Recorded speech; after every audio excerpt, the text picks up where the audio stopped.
There are some stories that are so powerful they transcend the bounds of time. No matter how many years pass, these stories are still talked about, they're still discussed, and they are still remembered. Like the Epic of Gilgamesh, the Iliad, Journey to the West, my battle against that wasp when playing Elden Ring many moons ago, and now today, the story of 7 dogs that escaped from a meat truck in China and walked 10 miles home to their owners. Actually a crazy story that sounds like it's ripped straight out of a Disney film from the 90s. So the story goes that on March 16th, a man named Lou noticed a group of dogs that were walking in formation along a roadway. He found it peculiar, so he started recording them and even tried to lead them to safety, but the dogs ignored him. This video has now racked up over 200 million views, and apparently these dogs were stolen by thieves working at a dog meat shop, and they busted out of the truck and spent a couple of days walking 10 miles in unison back to their homes. They were led by the corgi, who would occasionally look back to ensure that no one went astray. Lou said, "They resemble a band of little brothers in distress moving in unison, nothing like stray dogs." They did eventually return to their owners after this journey here. Apparently, one of the dogs in this group, a German Shepherd, had an injury. They had unfortunately gotten hurt along the way. So they formed kind of like a protective barrier around the German Shepherd and moved together like that. Kind of like out of, fucking 300 or something, where they plant the shields around them up top and in front to block the arrows and everything. It's actually unbelievable, assuming all of this is true, and based on all of the evidence, it does appear to be true. So here's the video that really blew it up. Now, I couldn't find it with original audio. I can only find it with like Facebook royalty-free music attached to it, and I decided just to mute it because I don't think it really adds anything to it. But here you can see the group moving out in unison. It does seem like they're trying to like shield that German Shepherd in the middle there. And like, at first I thought it was AI generated. Like, I thought it was just some bogus AI short that they slapped a sob story on. No different than like Reddit karma farmers who will just take a picture of their PlayStation 2 and be like, "Man, I still remember my father before he went off into space and then blew up from a cosmic alien attack, giving me this PlayStation 2, and I know it's a little out of date and old-fashioned, but I can't help but keep playing this in his memory. Can I get some updates in memory of my papa?" Like that kind of garbage where it's just a bunch of barnacles. So I thought that this was fake. But the more I looked into it, the more sources that were coming out to confirm that it is legitimate. According to the sources out there, after the dogs rejected Lou's help and he was unsuccessful in trying to, get them to safety, he then shared that video online and urged local authorities to step in and help. It was at that point they got the UAV online here from the local Bitter Coffee Stray Dog base that reported that the dogs come from the same village, typically roaming freely together and having formed strong friendships. In response, the base dispatched several volunteers and even a drone to track the dogs and facilitate their safe return home. So they got the cavalry out there in order to get the dogs back safely, from the sound of things. One volunteer claimed that individuals operating a dog meat shop had stolen the dogs, suggesting they may have escaped from a truck, though no witnesses saw their departure. So that component of the story about them escaping from a truck destined for a dog meat facility, which would have obviously spelt their doom, isn't fully confirmed. That hasn't been verified yet, though that seems to be what most sources are indicating is likely what caused them to be so far away, is that they were stolen for that purpose. And I guess it could make sense if they do frequently travel together, as the claim states. If they were all together and then someone just came through and got all of them at once, that would explain how they got the whole kit and caboodle here. But again, it's not fully confirmed or anything like that. But what is true is that this group of 7 dogs was traveling for quite a while, covering miles of distance to get back to their village, to get back home. And they did it all together as like one coordinated troop. It's fucking incredible, actually. Assuming, of course, it is all true, which, again, all the sources I can find seem to agree that it is. One of the owners has apparently come forward talking about the relief. They were the owner of the German Shepherd and the Golden Retriever, stating how happy they are to have them back and fortunate that they were able to return to them. I also saw a couple other images capturing their journey. So yeah, I personally believe that it's real, and man, that shit is crazy. Like, I'm very happy that they made it back safely. As of now, this is all the information that's available. I'm hoping there'll be some additional information and a follow-up investigation trying to find the thieves that were responsible for taking the dogs, and hopefully they'll be brought to justice. It is a crime, what they did. It is 100% a crime, so hopefully they get punished for it.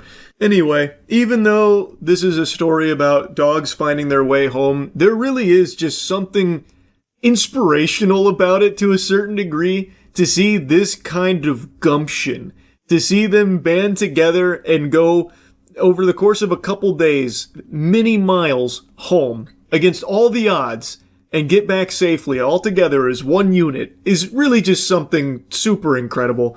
So yeah, I just wanted to yap about it a bit. That's it. So yeah. Got another disgusting update for you here today. It has just been reported that Maxwell is being moved to a minimum security prison in Texas with no explanation for why, and there are no answers for any of the questions people have about this, but the timing is very suspicious considering she just started cooperating with the DOJ behind closed doors, which again, there is no transparency with in regards to anything that was talked about there. Now she's mysteriously just being pushed into a very, very minimum security prison, which is it's a camp, by the way. It's a minimum security prison camp where it is usually reserved for non-violent, like white-collar criminals, shit like fraud. And now she's enjoying a cozy stay there. Now, her previous spot was also, like, on the lower end of prisons. It wasn't exactly like Azkaban they had her held up in, but there were still serious offenders in there, and it wasn't nearly as lax as the place she has just been moved to in Texas, seemingly out of nowhere. The move comes a week after Maxwell met in private with Deputy Attorney General Todd Blanche at the U.S. Attorney's office in Tallahassee. The details of that meeting have not been made public. It also comes after the family of one of Maxwell's alleged victims, Virginia Giuffre, spoke to our own Hallie Jackson, urging the president not to pardon Maxwell. Isn't that just fucking preposterous that the family of one of the victims has to come forward and beg the president to not pardon a convicted child sex trafficker who was a co-conspirator to the biggest pedophile and sex trafficker in this country's history, because there's a very real possibility that it's something he's considered because he keeps fucking teasing it, him and his administration. The big question here is, do we know why Maxwell was moved? It is the big question, Zinkley, and the United States Department of Justice spokespeople are refusing to provide any answer or comment this afternoon. We have called them, we have texted them, we have emailed them. They're staying extremely tight-lipped around the reasoning with this sudden move. It's very suspicious.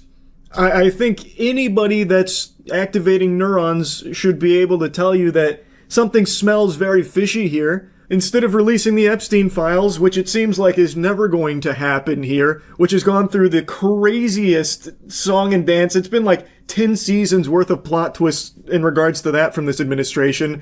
First, they're gonna release them day one when Trump's in office. Next, they're coming. Next, they're on Pam Bondi's desk. Next, turns out it was a figment of everyone's imagination. It was a made-up boogeyman. Everyone just fucking, ayahuasca tripped and envisioned these files, but they were never actually real. No such thing as the Epstein files. Then, no, the Epstein files are real, but they're a Democrat hoax. Next, the files are compromised, so instead we're going to Maxwell directly to get all the names and dangling a pardon in front of her face.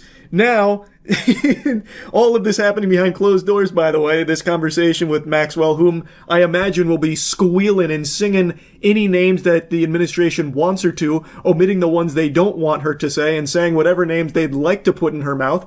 And now, all of a sudden, she's just being transferred to a very minimum security prison that sounds almost like a summer camp that also has another celebrity resident there, Elizabeth Holmes from Theranos. You remember that huge scam? This is one of those like cozy bougie prisons where like the rich elite get privileged to go to. to a facility that, frankly, and you can look at it on Google Earth, the fence line is the type of fence that you would put around a school. In many places, there's no razor wire. There's not a fence that would be difficult to climb. The gates of it look more like the gates of a country club than they do of a federal prison. So this is one of the camps that people like to go to. It's all women's. We do have a response from several of the victims saying today President Trump has sent a clear message today. Pedophiles deserve preferential treatment and their victims do not matter. That's coming from Annie Farmer, Maria Farmer, and the family of Virginia Roberts Giuffre. Yeah, it really does seem that way, huh? It's very weird, so peculiar how Trump is so buddy-buddy and cozy with so many pedophiles, and even just last night proudly presented and brought aboard a registered sex offender to be part of the sports commission that will be overseeing things like the youth presidential fitness test, which is being brought back. You want to say a few words? Come on up. Come on. He's a little shy, but once he gets going, nobody can stop. No, that don't stop. I'm just proud to be on this team. I don't know why. I don't know what we're supposed to be doing, but I'm here to serve, and I'm here to serve you. Okay, so I'm going to do the best I can for as long as I can. Thank you very much. Nobody like him. If you know anything about football, you probably recognized who that was immediately. That's Lawrence Taylor. He is a Hall of Famer, probably still to date the hardest tackler in NFL history. But Lawrence Taylor is a registered sex offender. In 2011, he pled guilty to sexual misconduct with a 16-year-old who was trafficked, by the way, and has since been on the sex offenders registry. He was registered as a level 1 offender, and some people are actually using this as a defense of him. Like, it's not that big of a deal. He's just a level 1 sex offender, which is crazy. But that's the times we're living in right now with the absolute lunatics running wild outside of fucking Arkham Asylum. They're now just in society here with us. Anyway, though, the facts are he pled guilty to 1 count of soliciting a prostitute and a 2nd count of sexual misconduct and having sex with a woman without consent since the victim was 16. Under oath, he admitted to having sex with a 16-year-old, but claimed that she had told him she was 19, so he believed she was of the age of consent. Now, I don't know about all you lovely people out there. I'm not trying to put farts in your butthole here, but I'm gonna go ahead and maybe be a little brave here. This might be, just a spicy hot take, but I'm gonna let it rip anyway. I don't think a registered sex offender who has openly admitted to having sex with a sex-trafficked individual he thought was of the age of consent but was actually a child is really the best fit for the Presidential Sporting Commission here that will be overseeing activities for children. Now, maybe it's just me with those crazy thoughts, though. Maybe that's the problem, actually. I'm not open-minded enough to see why this is actually such a galaxy brain good idea. Because there's a lot of people defending it. Like, how's Trump supposed to know? This was 14 years ago. It's ancient history. What's the big deal? And then people just excusing it like, oh, it happened so long ago and Trump is such a busy man. There's no way you could have possibly known about this history with Lawrence Taylor. Like, what the fuck, man? It's a sex offenders registry. It's public knowledge. All of Lawrence Taylor's neighbors know it. How could the White House not know it before hiring him to bring him on board for this sporting commission? Do they not do any homework on the people they hire? Is there no vetting process whatsoever? They just hire anybody randomly? I mean, actually, that's probably exactly how it goes. Because even Lawrence Taylor, when Trump, babies him up there, Trump talks to him like he's talking to, an actual 4-year-old, by the way, oh, do you want to come say something? Come on. And then, rubs his back. Come on, say something. Which is super weird in and of itself, by the way. But when Lawrence Taylor does talk, he's like, don't really know why I'm here. Don't really know what we're supposed to be doing. But I'm happy to be here. So he doesn't even know what the fuck he's doing there. Why is he hired? That is the perfect encapsulation of this whole administration. What he said. Don't really know why I'm here and I don't know what I'm doing. That is exactly what the fuck is happening right now. Everything from the handling of the Jeffrey Epstein files and all of the circus shit that has followed. It is unbelievable. and it somehow just keeps getting worse. Just stew on this. Really just fucking sit and spin on this preposterous shit that we are seeing here. It is not normal. It is not okay. It actually seems like this administration is trying to normalize pedophilia. It literally does seem that way. He just added a sex offender to the President's Council of Sports, Nutrition, and Fitness, which will give initiatives to children. What is happening? How can that possibly not be something that everybody comes out and says, whoa, this is fucked up? There is no defense of that. There are hundreds of other NFL legends that you could have put on this council if you really wanted to. Like, that aren't sex offenders and shit. It's crazy. It's like he goes out of his way to find pedophiles and be close with them and give them positions of power. It does feel like he gives preferential treatment to pedophiles. He's moving Maxwell to a cozier, more low-security prison in Texas for some reason that's not being disclosed. He's got Lawrence Taylor now as part of this president council. It's absolutely unhinged. I had to talk about it. Sorry, I've been yapping quite a bit about it now, but it is incomprehensible. Like, to a sane society, this would be unforgivable. But it's just still unfolding in front of everyone's faces, and some people are just so brainwashed and lost that they accept it and just move on like it's not a big deal. It is a big deal. Like, all of the evil people that were on the Epstein client list are still getting away with it with no punishment, and the only person who has faced any punishment at all for being a co-conspirator, Ghislaine Maxwell, is maybe going to be receiving a pardon. What the fuck? Anyway, I'll stop blabbering for now. That's really about it. See ya. And one. It's a foul all day, baby. Now what? Coward? Got you to bite on that fraudulent Hezzy Jimbo. Now I'm going to the line for free throws while you go to the bench to nurse those bum ankles, weenie. Point is, I hate Pokemon scalpers. I think most of you know that by now. I've made who knows how many videos shooting spitballs at these pathetic, loveless worms. I can't resist the urge to hawk loogies on this community, and today I was blessed with yet another display of degeneracy from these absolute low amoebas that just cannot stop trying to exploit a children's hobby for teensy tiny financial gain. It is shameful.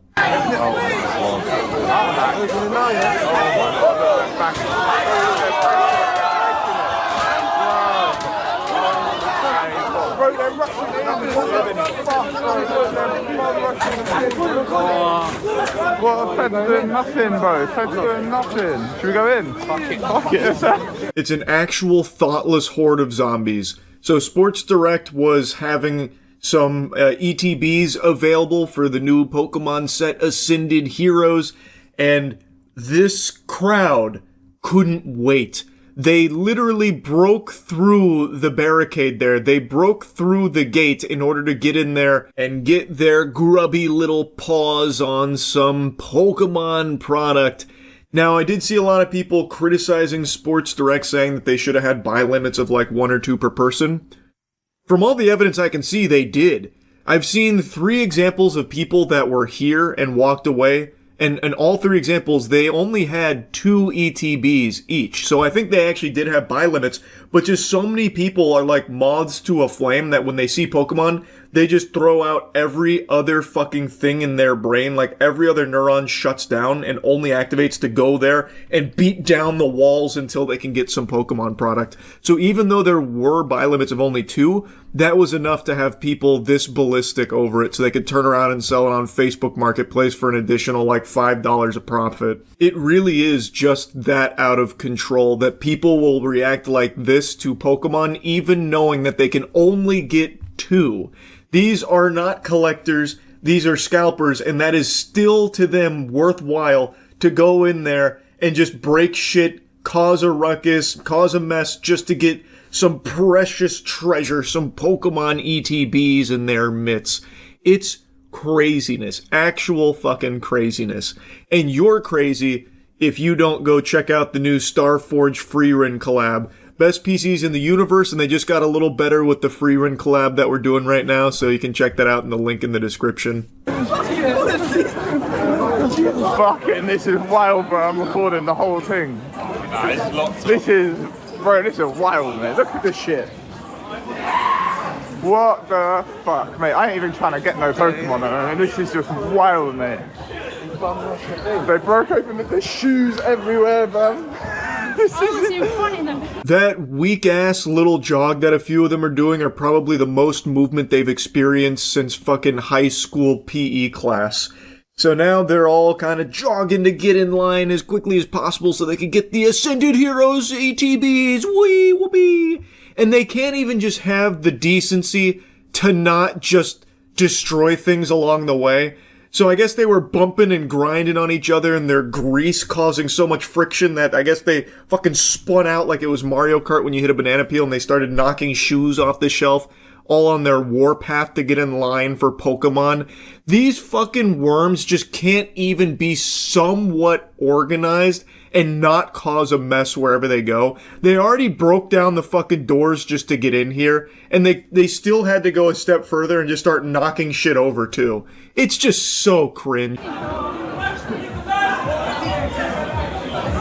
This is insane. Bro, this is wild, bro. Come, bro, get in this way, get in this way. Get in here. I'm with you. Insane. It is insane. By the literal definition, this is an actual fucking mental disorder that we're witnessing here. There's also some people that are trying to pretend that they were collectors. Some of the people that showed up in this video after they got clowned on are saying, no, I was there because I'm a Pokemon collector.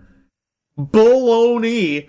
That's fucking barnacles. No, you are not. I am confident there's not a single legitimate collector here. It's all of these hype goblins that are constantly scrapping over crumbs from the Pokemon hysteria, trying to get a little cheese by flipping these for a small markup on the secondary market. It's what all of them are doing. But now, since everybody in the world is aware of this behavior, everybody hates scalpers. So now they're trying to be like, no, I was surrounded by scalpers, but trust me, I'm actually a collector. They don't want to be identified as a scalper here, so now they're like, no, I was a collector in the middle of this madness. I couldn't believe what I was seeing. It's despicable to the hobby.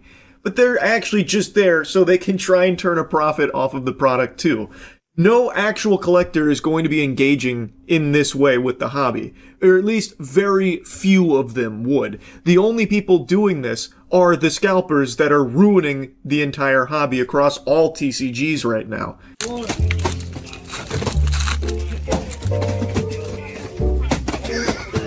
Nothing! What are you doing? Oh! Big balls!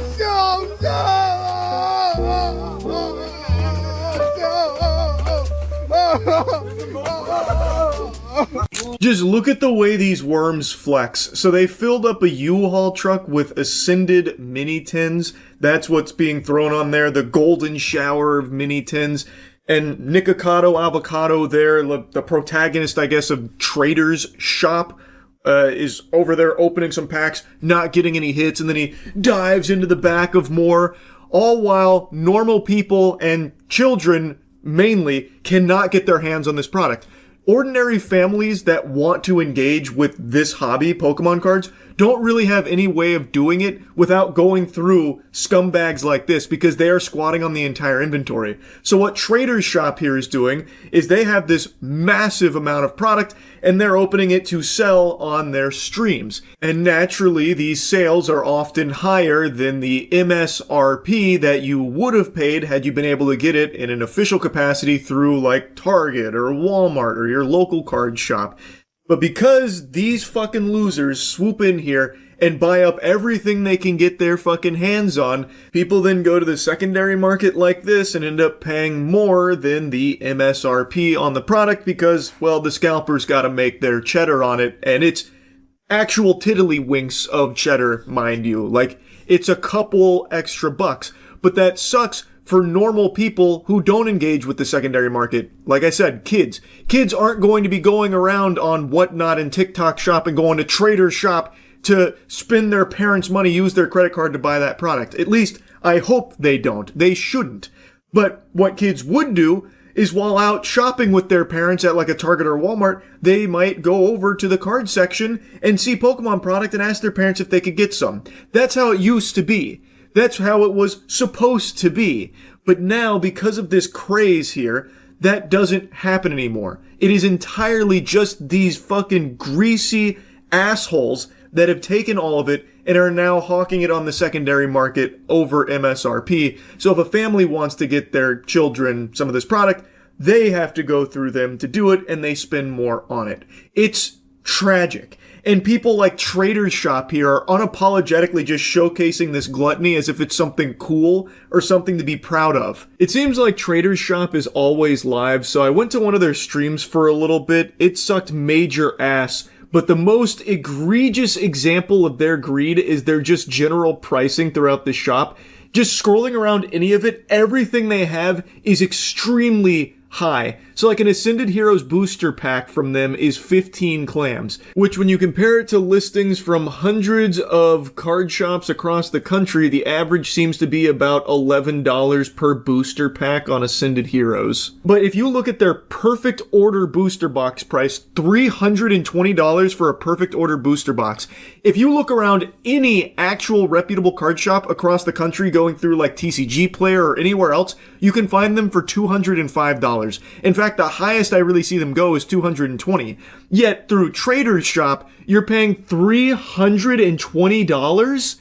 Am I understanding that correctly? Holy shit, their greed is even more despicable than most other scalpers I see.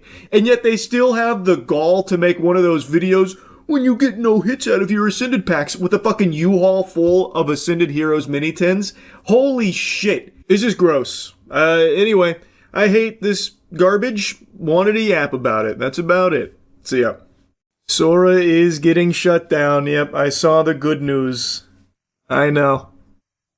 A pretty great day. It was a double whammy because then Disney announced that they're pulling that $1 billion commitment that they had made to like let OpenAI train on Disney characters. I did see that they're still tinkering with the notion of Disney having a strong AI presence, but last I saw, they're no longer doing the OpenAI deal. And that came on the back of them announcing Sora's shutdown. Glorious. Finally, something to smile about. OpenAI is winding down Sora, the video generation app it launched to much fanfare last year that signaled a bigger push into creative tools and social media. OpenAI is shuttering the standalone app to focus on other priorities. As we focus and compute demand grows, the Sora research team continues to focus on world simulation research to advance robotics that will help people solve real-world physical tasks. Sounds a lot better than just a lot of shitposty Sora AI videos and AI-generated anime. God, it's such good news. I read somewhere, and I don't know if this is confirmed, that they were losing like $10 million a day on Sora. And that just put a wet spot in my trousers reading that. Oh, it's so good. This must be what it felt like when my grandparents watched the moon landing. Yeah. Yeah, I imagine it was much of this sensation. Oh, so good. We respect OpenAI's decision to exit the video generation business to shift its priorities elsewhere, Disney spokesperson said.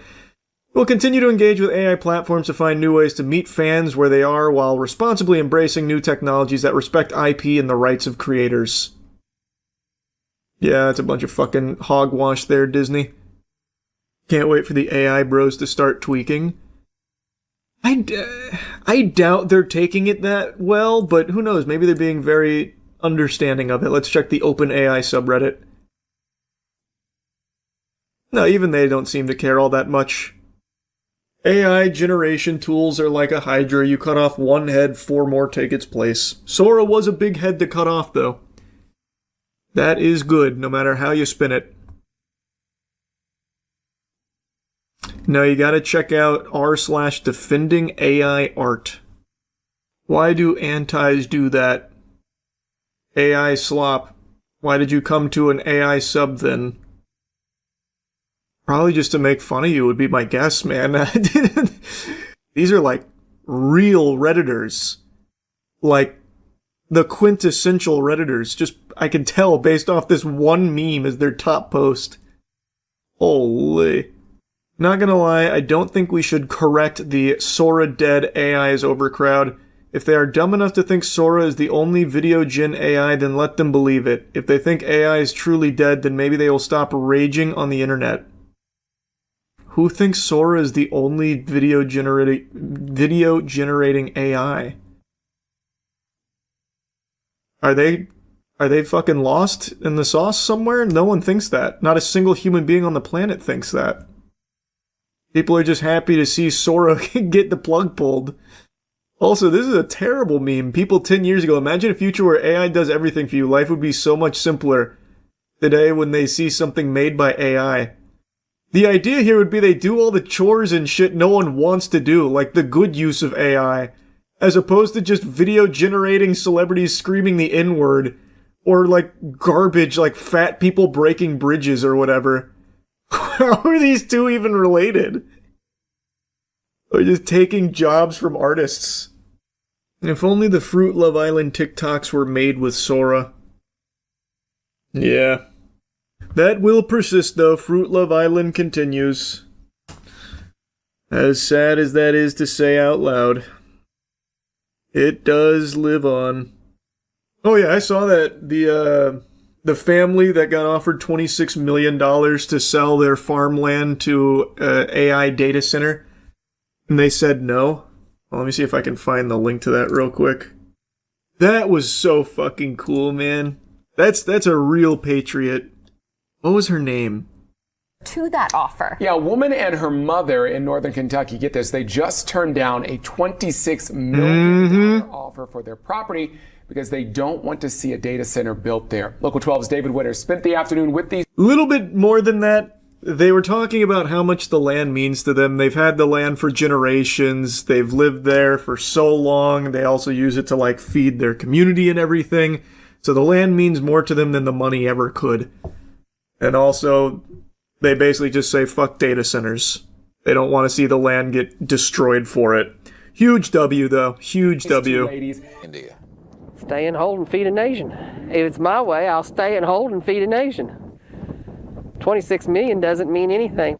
Some people might find it hard to understand how Delcia Bear can turn away a $26 million offer to buy some of her land until you spend a little time with her walking the dirt road she grew up on and in the house her daddy built. My grandfather and great-grandfather and a whole bunch of family has all lived here for years, paid taxes on it, fed a nation off of it, even raised wheat through the Depression and kept bread lines up in the United States of America when people didn't have anything else. Delcia is one of dozens of landowners. So good. 26 million. 26 million. I saw some intellectuals raising their pinky and saying, well, if she was smart, she would have taken the offer and then built a bigger and better farm. And I hate that perspective, man. That shit is so ass. I think her perspective makes the most sense. This land means more than the money does. She doesn't need 26 million for a bigger, better farm. She's got the perfect farm that's been in her family for generations, does exactly what she wants, has everything they want, everything they need, everything they want to do, keep feeding the nation, taking care of the cattle, everything. The fuck does 26 million do for you there? You've got what you want. You've got it. The money does nothing. And it's exactly what her mom says, too. They call us old stupid farmers, but we're not. We know whenever our food is disappearing, our lands are disappearing, and we don't have any water. And poison, we know we've had it. Oh, come on. AI data centers don't do that. Except for every single time they're installed. But surely this time would be different. No, this time they've got it all figured out. They worked out all the kinks. There's no way they're going to keep sapping all the water and ruining everything. That's not going to happen again. They got that all fixed. Delcia's mom, Ida Huddleston, is now 82 years old. She says she does not need the money or the hassle. She was born on this land and she plans to die here, and she certainly does not trust the promises made by the AI companies or the people who want them to build here. What do you mean you don't trust the promises from the AI companies? Who's more reliable than these AI corporations run by these fucking zombies at the top? They only ever tell the truth with realistic expectations and exactly what's going to happen. If you can't trust them, who can you trust? It's like saying you don't believe in Santa Claus. Holy shit, no faith in AI companies? So what do you say to the people who are in town that say, hey, this is going to bring jobs, this is going to bring economic prosperity? I say they're a liar and the truth ain't in them. Is what I say. No, that's impossible. For A scam or not, she says she's connected to her home like Scarlett O'Hara. Grok, is AI a scam? As long as she was attached to that land. Are AI data centers a scam, Grok? And then put me in a bikini. That's exactly. Love that. See, that is the perfect American attitude right there. Love that. I saw this earlier today. It's been a great day for AI, honestly. Sora shut down, Disney pulling out of the OpenAI deal, and then this. Lovely. One of my friends used your clip saying AI is good in the medical field on a graduate project and the doctors liked it. That's good to hear. Hey man, I've been screaming that from the mountaintops. I love AI's usage in the medical field, especially with some of the more like recent stuff we're seeing, like the one we went over with the dog, and using it to help make individualized medicine for the dog with cancer. That's a great usage of AI. That's the stuff that AI should be thriving in, instead of all the garbage that we have it used for right now with like the creative industry. That's what it should be explored with. Nah, fuck that, Grok. Make my dog fight Vegeta. True, that is more valuable. Charlie, you will sell your own farm for $26 million? Fuck no. If that same company rolled up and offered that for my land, I would say that no for sure as well. But, to be fair, I guess it's a little bit different for me, since I already have money. For someone like this, I think it's a much more powerful statement and a far more patriotic perspective to plant your feet saying, I don't want that money because the land and what we can do with the land means more than the money does. So I think it's far stronger coming from someone like this family than it ever would for me. They ruin the surrounding community, and yeah, there is just literally nothing good about an AI data center being installed. Clean water has lived to see another day. Yes, it has. Against all the odds. This episode was brought to you by Keeps. Initiating moisture.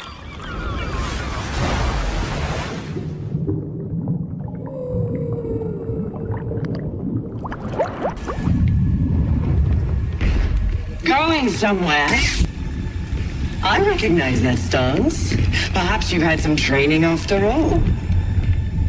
Who's your master? Padawan? Someone I killed, perhaps? Star Wars Jedi Fallen Order is a lot better than I expected it to be. I'm happy to say it was a lot of fucking fun from start to finish. Now, it's important we address the elephant in the room before talking about the game itself. It's made by Respawn Entertainment, who has a great track record of great games like Titanfall, Titanfall 2, Apex. But it is published by EA, who's the devil. It's like Voldemort. You can't say the name out loud. To all the hardcore gamers, you avoid EA games like showers. Or at least that's what you say on Reddit, but you still buy all their games and shit. EA, yeah, they published it, but there's no microtransactions like you're used to from that shit company. So I'm happy to say that. It is a game that is very truly meant to be a game for both Star Wars fans and just fans of action games in general. I want to start with the best part about this game, which is the combat. The gameplay in this game never gets stale throughout its entire 15-hour journey. And keep in mind that's without me exploring every nook and cranny on every planet and getting 100%. So there's a lot of content there, and there's a lot of lore in the game scattered throughout the world, so there's a lot to really pick up on if you're a fan of the lore of Star Wars. And all of it is canon according to the mastermind Disney, so that's great for Star Wars fans. But I really think the biggest shining factor of this game is its combat. The gameplay is just always fun and rewarding. It's most closely resembling anything from the Souls franchise, more specifically Sekiro, which is an absolutely great game that I love. Now, obviously the first thing that people are going to ask, is it really hard, like the Souls series? And I played the whole thing through on Grandmaster difficulty, which is the hardest one. I streamed it all at twitch.tv/moistcritical, and I can confidently say there are definitely times in this game where it's extremely hard, and I definitely got hung up on certain mobs and encounters. In particular, one mini-boss called like the Rabid Ass Beater or something, I don't quite remember. It took me like 20 minutes to beat him, and the final boss was slapping my asshole inside and out for like 30 minutes, so it definitely is hard at certain points.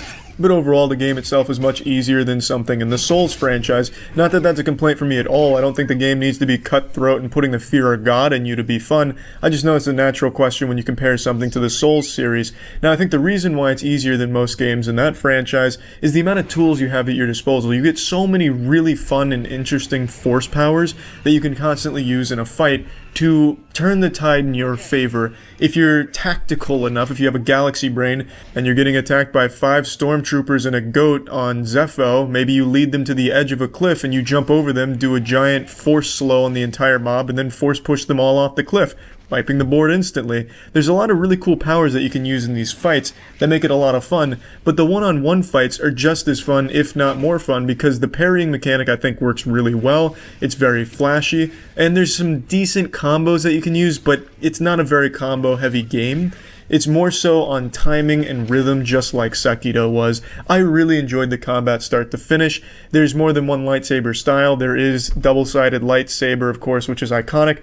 And I just think there's so much to play with and a lot to enjoy when it comes to actually fighting enemies. And there is a lot of enemies to fight. There's a lot of fucking hardcore action. And outside of the action, I think the puzzles are pretty well made. Some of the puzzles definitely had me looking pretty goddamn dumb on stream. But I think that's what makes them fun, is when they're challenging for you and you have to really think hard to figure out how to get to the secret or find a collectible or get an upgrade or just progress in the game. There's a lot of puzzles and there's a lot of ways of approaching them, and I think that's very nice. And I also just like the map design in general. Everything connects in a pretty intuitive way, so you're never overly lost, and there's a good map system that you can always access and just figure your way around. It's just overall, the gameplay, everything in that department is super enjoyable. Not only the combat, just everything surrounding it. The only thing I will nitpick on a bit is there are mini-bosses that defend upgrades occasionally, and they're just reskins of enemies you've already fought. They're not very inspired mini-bosses. Sometimes they're challenging, yes, but they are, in general, just a reskin of what you've already fought. So that's a little disappointing that they didn't put much work into that, but it's not that big of a deal. Enemy variety is pretty decent across the board. Most of the shit you'll be fighting is animals, slug goats, Darth goats, big toads. But outside of that, there's also the stormtroopers, purge troopers. It's a lot of stuff to fight, and it's nice. I really enjoyed everything in that department.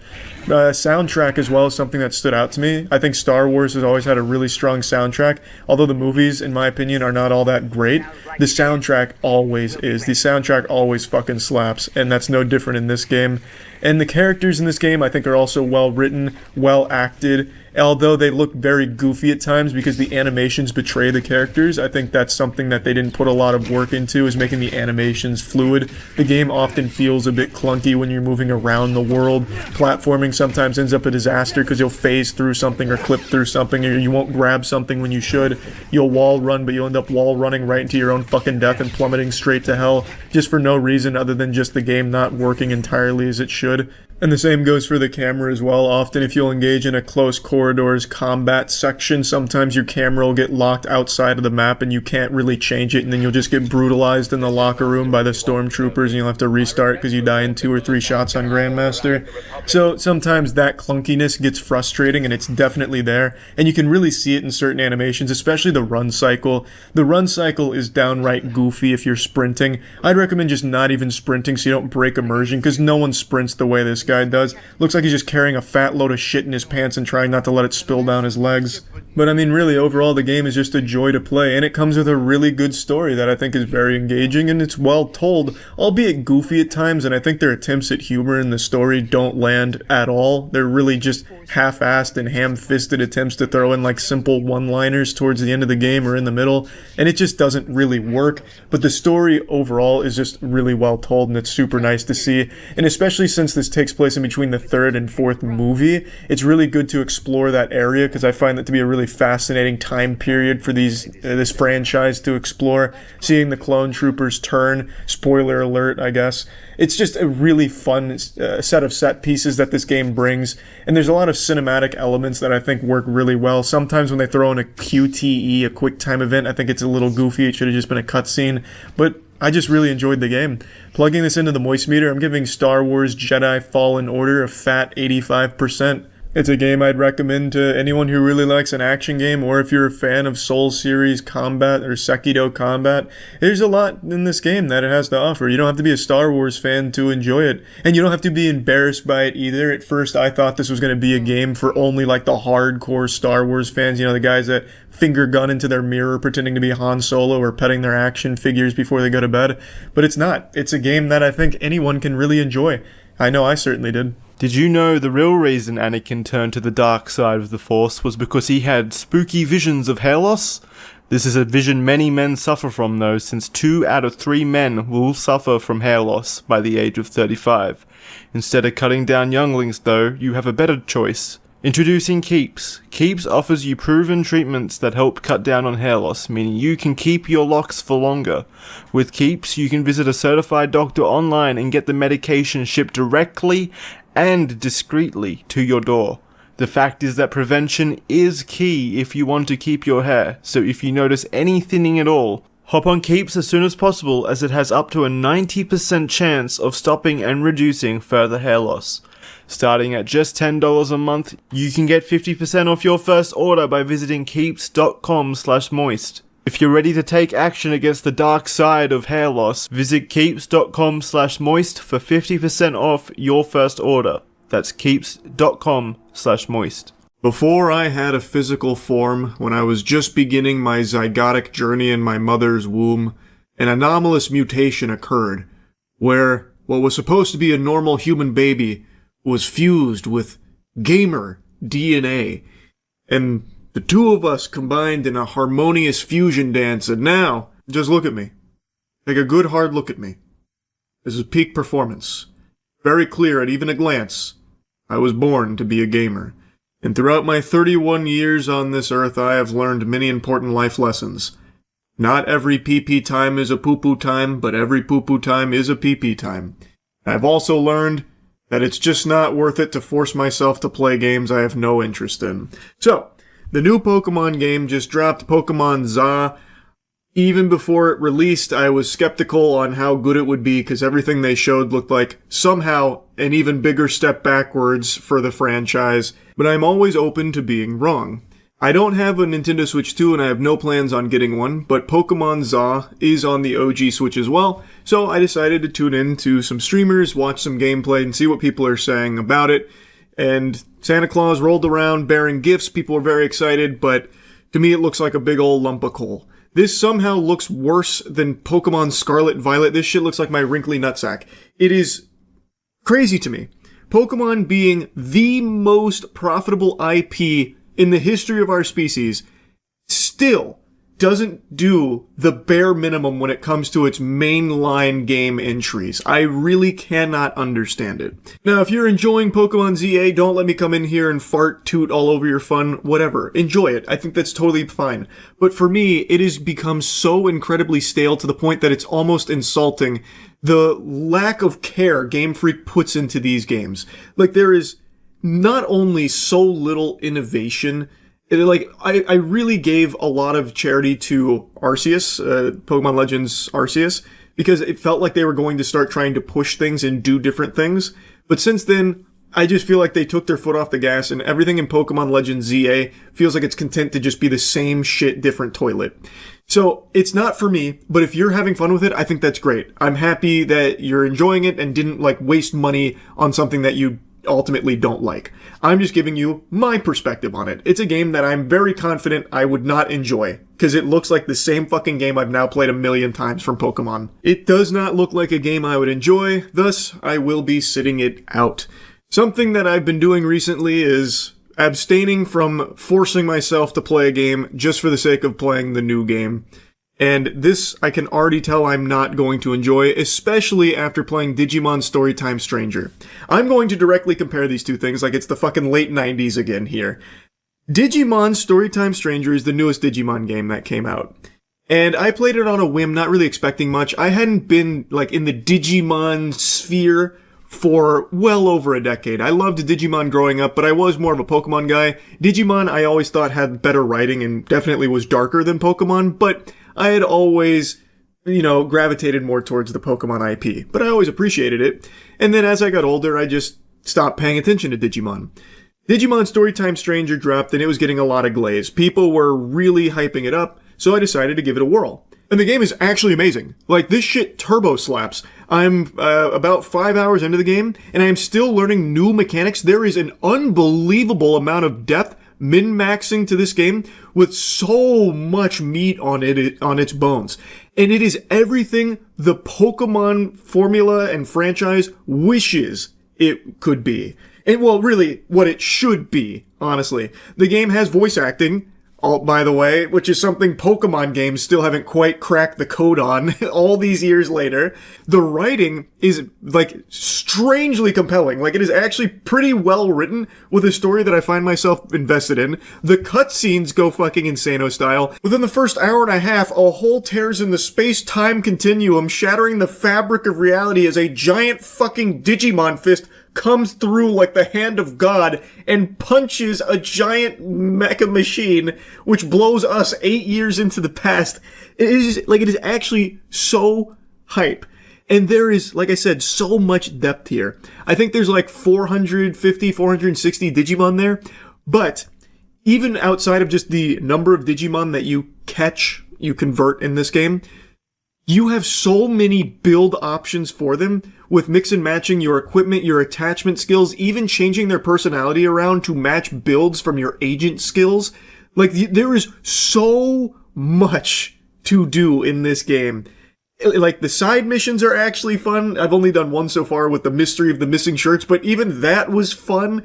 Everything in Digimon Storytime Stranger is what I wish Pokemon would at least attempt to do. It actually feels like an innovation on the formula.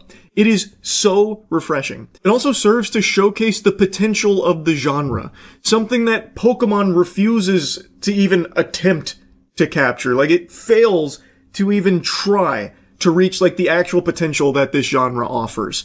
I have been really enjoying Digimon Storytime Stranger, but even if I hadn't played Storytime Stranger, I still wouldn't be playing Penguinz0. I just don't have interest in playing what appears to me to be another half-baked Pokemon game where, like, its big selling points that are supposed to make people pump their fist are the simplest shit ever, like being able to move during a fight. Like, if that's really how low the bar is, it's sad. Like, everything I have seen that people are praising for it are the simplest, smallest alterations on the same stale path that it has walked for over a decade now. And I just have no interest in forcing myself to play it and being miserable grinding through the 10, 20, 30-ish hours that I would put into it.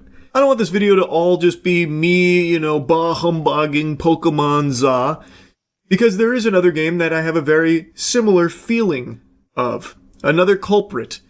Call of Duty Black Ops 7. I think that game looks like the same shit again.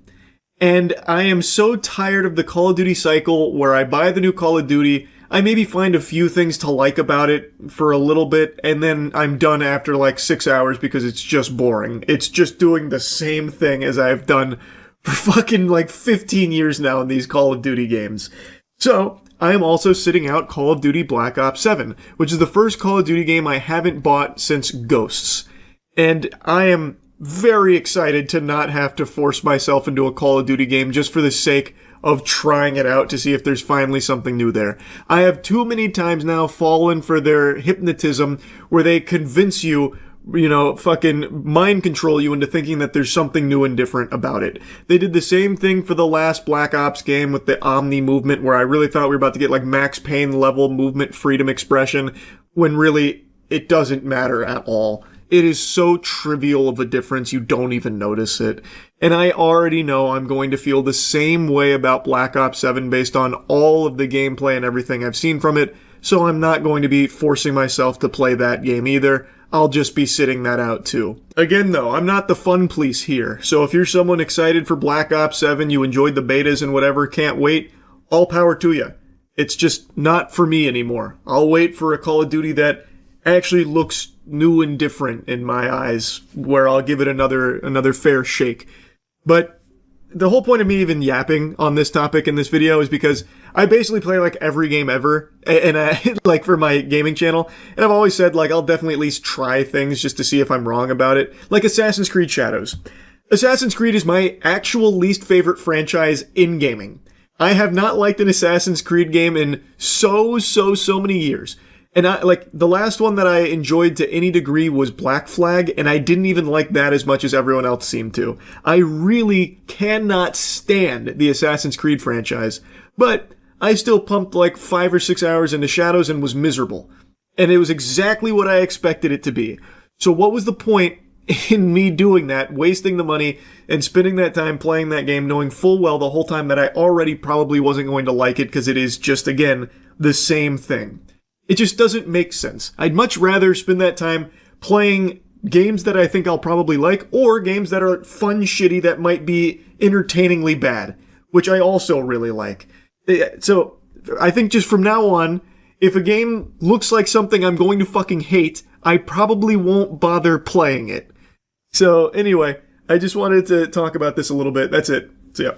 The other night on stream, I fell into a rabbit hole of employees and politicians urinating into sinks, which, I always knew was a possibility. I knew our species was capable of such evil, but seeing it unfold firsthand, it still leaves you in shock and awe. And it's not like I was blissfully unaware of the existence of this tribe that walks amongst us, the sink pissers.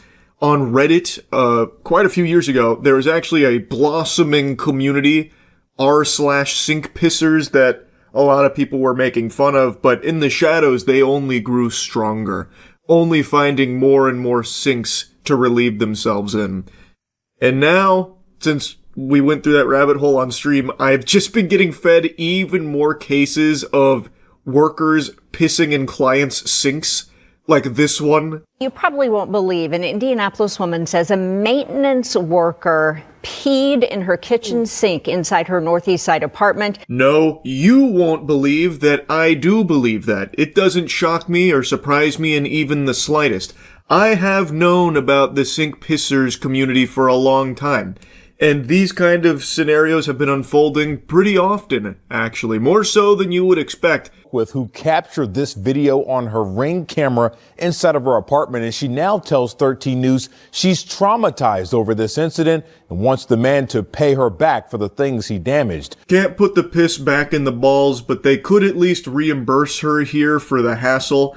And I do imagine if this happened to me, if I found out someone came in and started urinating all over my dishes in the sink, I would never feel comfortable cleaning in that sink again. Because there would always be that lingering what if. Like, this could be some highly acidic piss this guy contaminated my sink with. Even if I replace all the dishes, even if I do my best to really scrub that clean, I just don't know if it would ever be enough. It would leave a lasting impact on me. Now take a look at your screen. In this video, you can see this maintenance man pulling down his pants and then peeing in Shirley's sink while the dishes were filled in that sink. So Shirley says the incident happened last week at her apartment over at Blackburn Terrace in the Martindale Brightwood neighborhood. Shirley says she was supposed to be there. The maintenance worker, rather, was supposed to be there to fix her water heater. When she got back, the man said someone else would be back to finish those repairs. That's when she looked at her camera to see what he did, and she was stunned. Greaseball really gets up close and personal with the camera here. He's like right up on it, looking like a Twitter profile pic for those 40-year-old dudes that spout out the worst dog shit takes of all time. We got him on the microscope here checking on this. Now, judging from his build, I feel like I can say with a high level of confidence this is probably a frequent user of r/sink pissers. This guy's got the quintessential narwhal baconer at midnight Redditor build. So I think this guy was probably inspired by some of the posts on there over the years and said, you know what, today's the day. Or maybe he does this often at his work, pissing on people's dishes in the sink. Flabbergasted, yeah, I couldn't believe it. Can't imagine if I didn't have it and he did that and I would have been eating from those same dishes later that day. Just very shocking. And according to Shirley, that man was fired after this incident was reported. I fear, like Michael Jordan in his prime, you can't stop him. You can only hope to contain him. So even though he may have lost his job here, I don't think that stopped him from pissing in strangers' sinks and all over their dishes. That looks like a man with no remorse, a loose cannon. He doesn't even think twice about just pissing on the dishes in the sink. It doesn't even seem like he bothers washing down the urine, which is unusual because other employees that have done this usually try and hide the evidence. But this guy, he's proud of his work. He just tinkles it all out on the dishes and just leaves it there like his calling card. And I have to imagine he probably wasn't well hydrated. I have no evidence to base that on. He does have like this meatball build going on here, but I feel like he probably wasn't well hydrated. It's probably very yellow pee-pee, and he just leaves it there too. It's like he wanted to be caught. Maybe that was part of the thrill. This is like, this is, final raid boss sink pisser here. But again, this is not as unusual as you might think. So let me just show you from the rabbit hole when we were diving down that on stream the other day. You see where that landlord went to fix a problem in a tenant's home and took a piss in the sink? I can't say I saw that. Well, I mean, that's fine though. Maybe he solved the problem and then even gave them a little treat. Let's see. I didn't know how to look for this, so I just said landlord fix problem, pee in sink. Maintenance worker fired after allegedly urinating in tenant's sink. Oh, it wasn't the landlord. I thought the landlord went in there, he's like, alright, he just bangs a hammer on the TV to fix it and then just immediately relieves himself in their sink. Funky story here. We told you about a Bloomingdale tenant who says a maintenance worker urinated in his sink. Take a look for yourself there. The tenant says what should have been a routine service call turned into a disturbing discovery. He says a maintenance worker entered his apartment to address an issue with his washing machine. While inside, the worker was allegedly caught. But then he identified another issue, an unpissed sink. So he solved two problems in one outing and didn't even charge you for the secondary service. And you have the gall to get angry about it? The tenant's apartment cameras urinating in the kitchen sink. Well, tonight we heard back from the management company in a statement. They said, quote, management was made aware of the incident regarding one of our employees, and upon learning of this wholly unacceptable behavior, we immediately put the employee on leave following an investigation. We terminated the individual's employment. Unjust. Can't piss in sinks anymore, huh? Some guy pissed in a coffee maker in Canada. He was candidate for an election in 2015. Well, was it his own coffee maker? Or was he also a maintenance worker who went in and relieved himself in a coffee maker? Canadian candidate Jerry Bance out after video shows him urinating into coffee cup. Toronto businessman who's been running for parliament with Conservative Prime Minister Stephen Harper's party made the wrong kind of splash, has been dropped by his party after he was caught on video urinating into a coffee cup while working as an appliance repairman. That's pretty cool. Where's the video? This seems like a common occurrence. Lot of wacky pissers. In other news now, a developing political story tonight. The Conservative Party is looking into one of its candidates over some surprising behavior.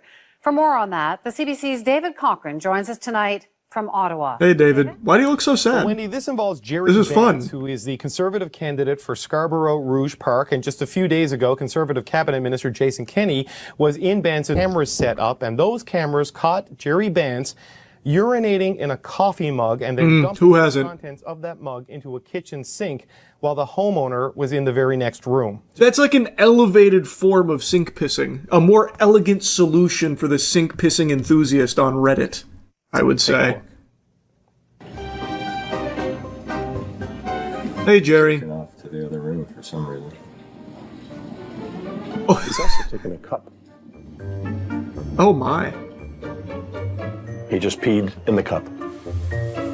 Then he empties the cup in the sink, rinses it, and puts it back.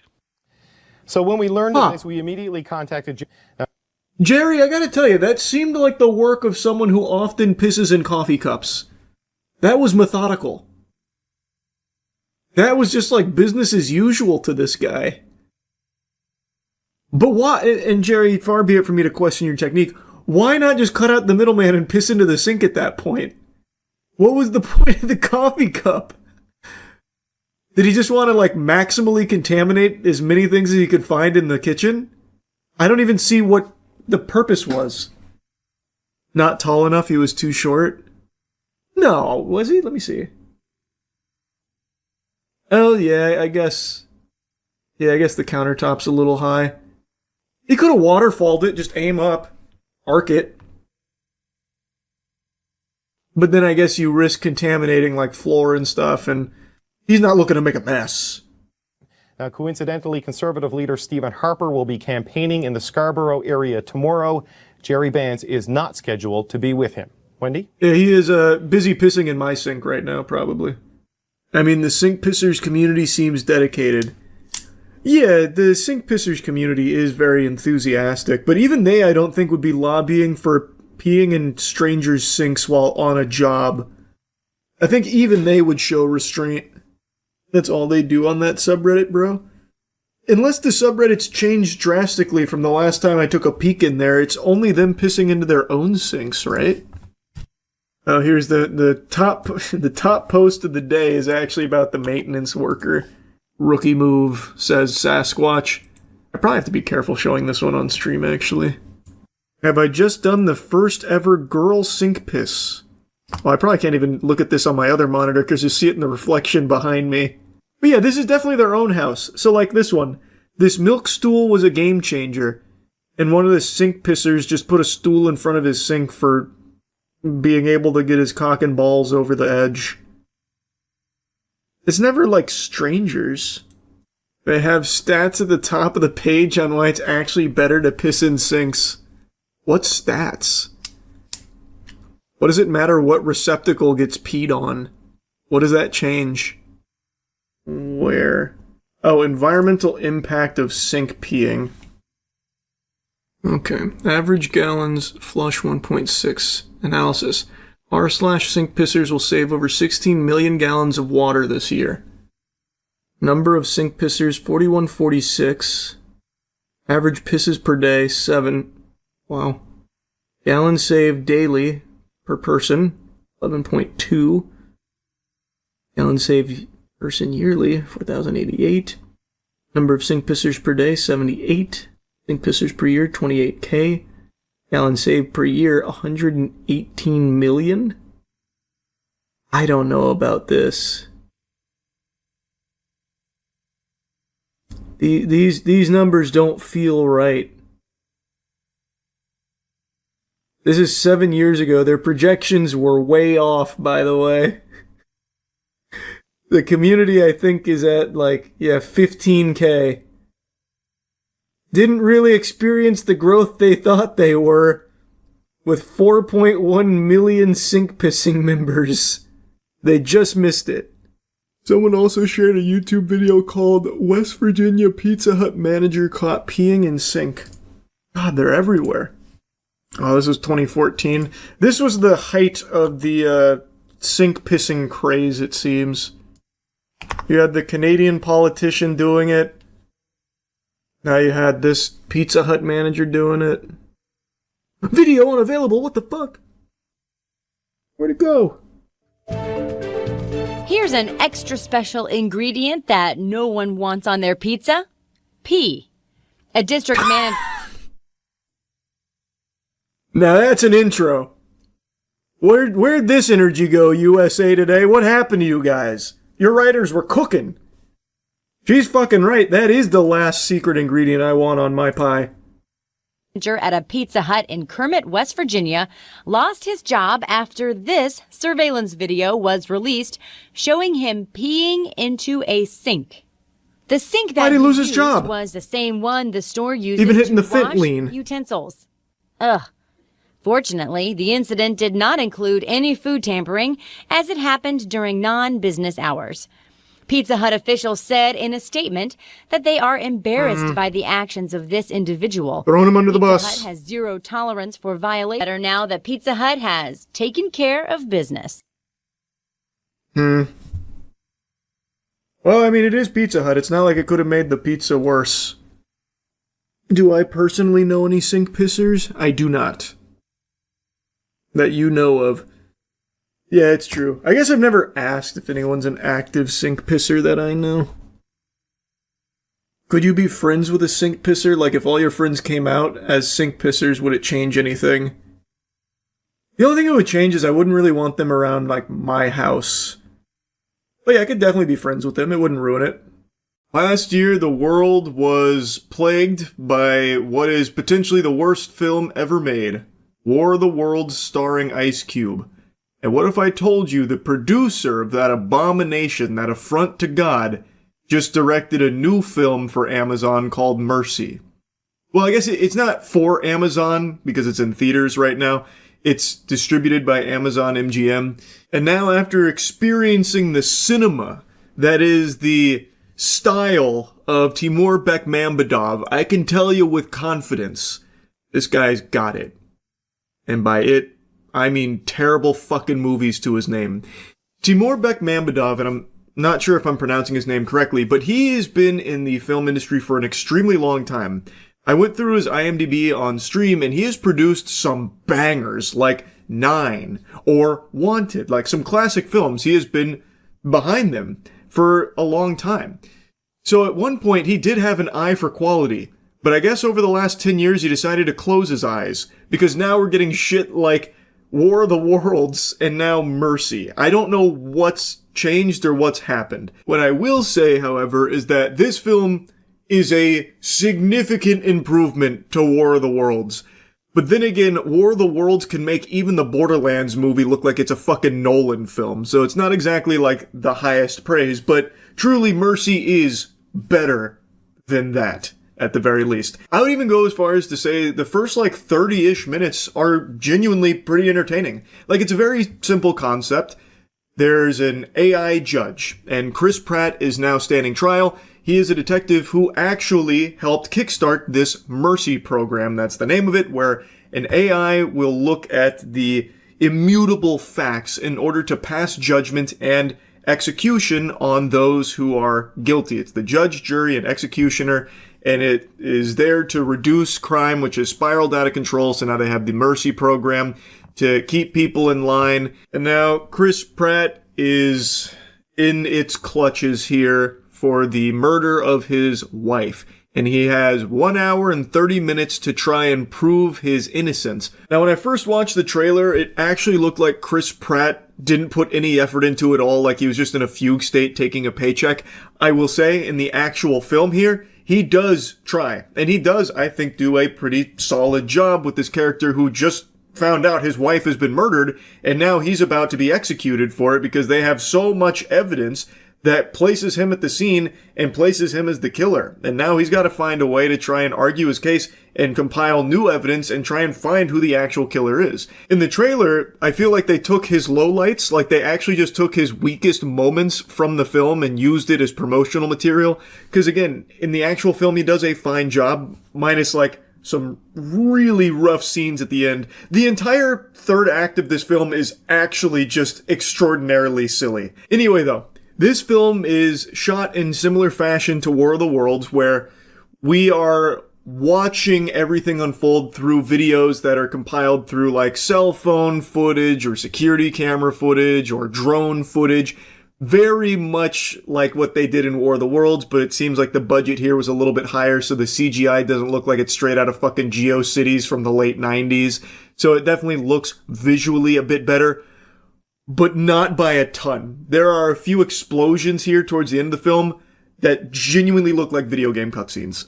Like, I don't know what's going on with the CGI here for these movies right now, but my god, some of the visuals were like actually bad. But for the most part, it was much better than War of the Worlds. But anyway, if you have seen Chris Pratt's movies and ever thought he moves around too much, well, let me tell you something. He doesn't move an inch in this movie. He is strapped to a chair for the entire fucking thing, save for, like, the very end. We're going to be getting into spoilers here, because I have got to talk about some of the wackiness to this film. Now, like I said, the first 30 or so minutes were actually pretty solid. It was setting up an interesting mystery with a damn near insurmountable task of trying to prove that you weren't the killer despite all of this evidence from a near omniscient AI that has every single fact at their fingertips. And with the Mercy program, they give the accused access to literally God mode, where they can see, find, and hear everything. So anything that Chris wants, he can ask for, and the AI judge will provide it, so that way he can try and prove his innocence. And just like in War of the Worlds, the AI can do anything lickety-split. So anytime Chris says, hey, can you find this bathroom? I'm looking for a glory hole that I might have caught a glimpse of in this one frame on this one video that you got from a nearby walkie-talkie that ricocheted off a radio tower. It's like, oh yeah, I've already found it. It only took me 2 seconds. It's like, okay, whatever. But that's fine. I don't have a huge issue with that. It's like silly, but whatever. It moves things along and lets the investigation get steam. But there are just some moments where it's genuinely laughable, the capabilities of the AI, where Chris can just be like, hey, my neighbor's got a bird feeder cam. Can you go ahead and pull that up? As if that would, for some reason, be something that it'd be readily available and easy to access. But the AI judge is like, oh yeah, I've got it right here. Looks like the internet went out though, so it's going to take me a little while to rebuild the video archive. And it's like, okay, it takes her like 3 or 4 minutes or something. It's like, oh yeah, I think I heard a fart on this one piece of audio here from the murder scene. Can we reverse this fart here and find out whose butthole this was squeaked out of? And it's like, yeah, I've got that. And like, that's actually like a core part of things, not a fart in particular, but there is a photo that is torn in half, and Chris notices that there are 3 fingers from somebody that are in the photo. And Chris says, can you find out who those fingers belong to? And the AI is able to run the database of every single fucking person's fingers on the planet and somehow find an orphan that was a child in the photograph. And like, oh yeah, this is who it is. Which was a key piece of evidence, by the way. So like, it is a little over the top, but I also don't care that much because the whole thing is just kind of wacky in that way. But anyway, the film is very, very, very, very predictable. I think anyone will watch this and know exactly who the real killer is. Because shocker, it's not Chris. I think you'll piece it together pretty much immediately. But then they start pulling out crazy ass pulls. Like, I mean the craziest ass pulls in the third act. But I don't even want to get to that yet. I want to talk about the journey even getting there. So, Chris has got a partner, Jack, who he really trusts. He's also got a AA sponsor, Rob, who he really trusts. So he's trying to utilize them to help prove his innocence. Jack becomes like the main one he communicates with. So he basically keeps sending her out in the field to try and like do this and that to try and compile more evidence for him. And she has like a hover bike. So she scoots around on the hover bike, and holy shit does it look bad. Actually looks like YouTube skit quality anytime you see her on that hover bike flying around the city. I don't know what they were thinking. They should have just like had her teleport or something at that point, because it is so fucking goofy when she is on that hover cycle. But anyway, so he's sending her on those like odd jobs to try and like interview people or try and like search crime scenes for certain things, this and that. And through this, we learn that his wife was privy to a scheme at her business where one of her workers was stealing product and maybe using it to distribute drugs, something like that, to make money on top of all this very shady dealings. He uncovers this big conspiracy, this big plot. I'm fast forwarding through a lot here, but trust me, it's very good. Chris also eventually admits to being an alcoholic, and he had a huge argument with his wife the day she was murdered, and also a whole year leading up to this murder. Their relationship had soured. There was even talk of a divorce. Chris was very aggressive, even like slamming a knife one time, grabbing stuff out of her hand. And on the day she was murdered, Chris went to work and then inexplicably drove back home, broke the Ring doorbell in a fit of rage because he found out his wife took away his secret booze stash in his car. So then he closes the door, goes in, they argue for 26 minutes. He leaves, his daughter comes home, finds that her mother has been murdered. And the last words from the mother, which is on body cam when they're asking, as she's like fading away, shedding the mortal coil, they're like, who did this? Who did this? She says, Chris, which is never addressed again.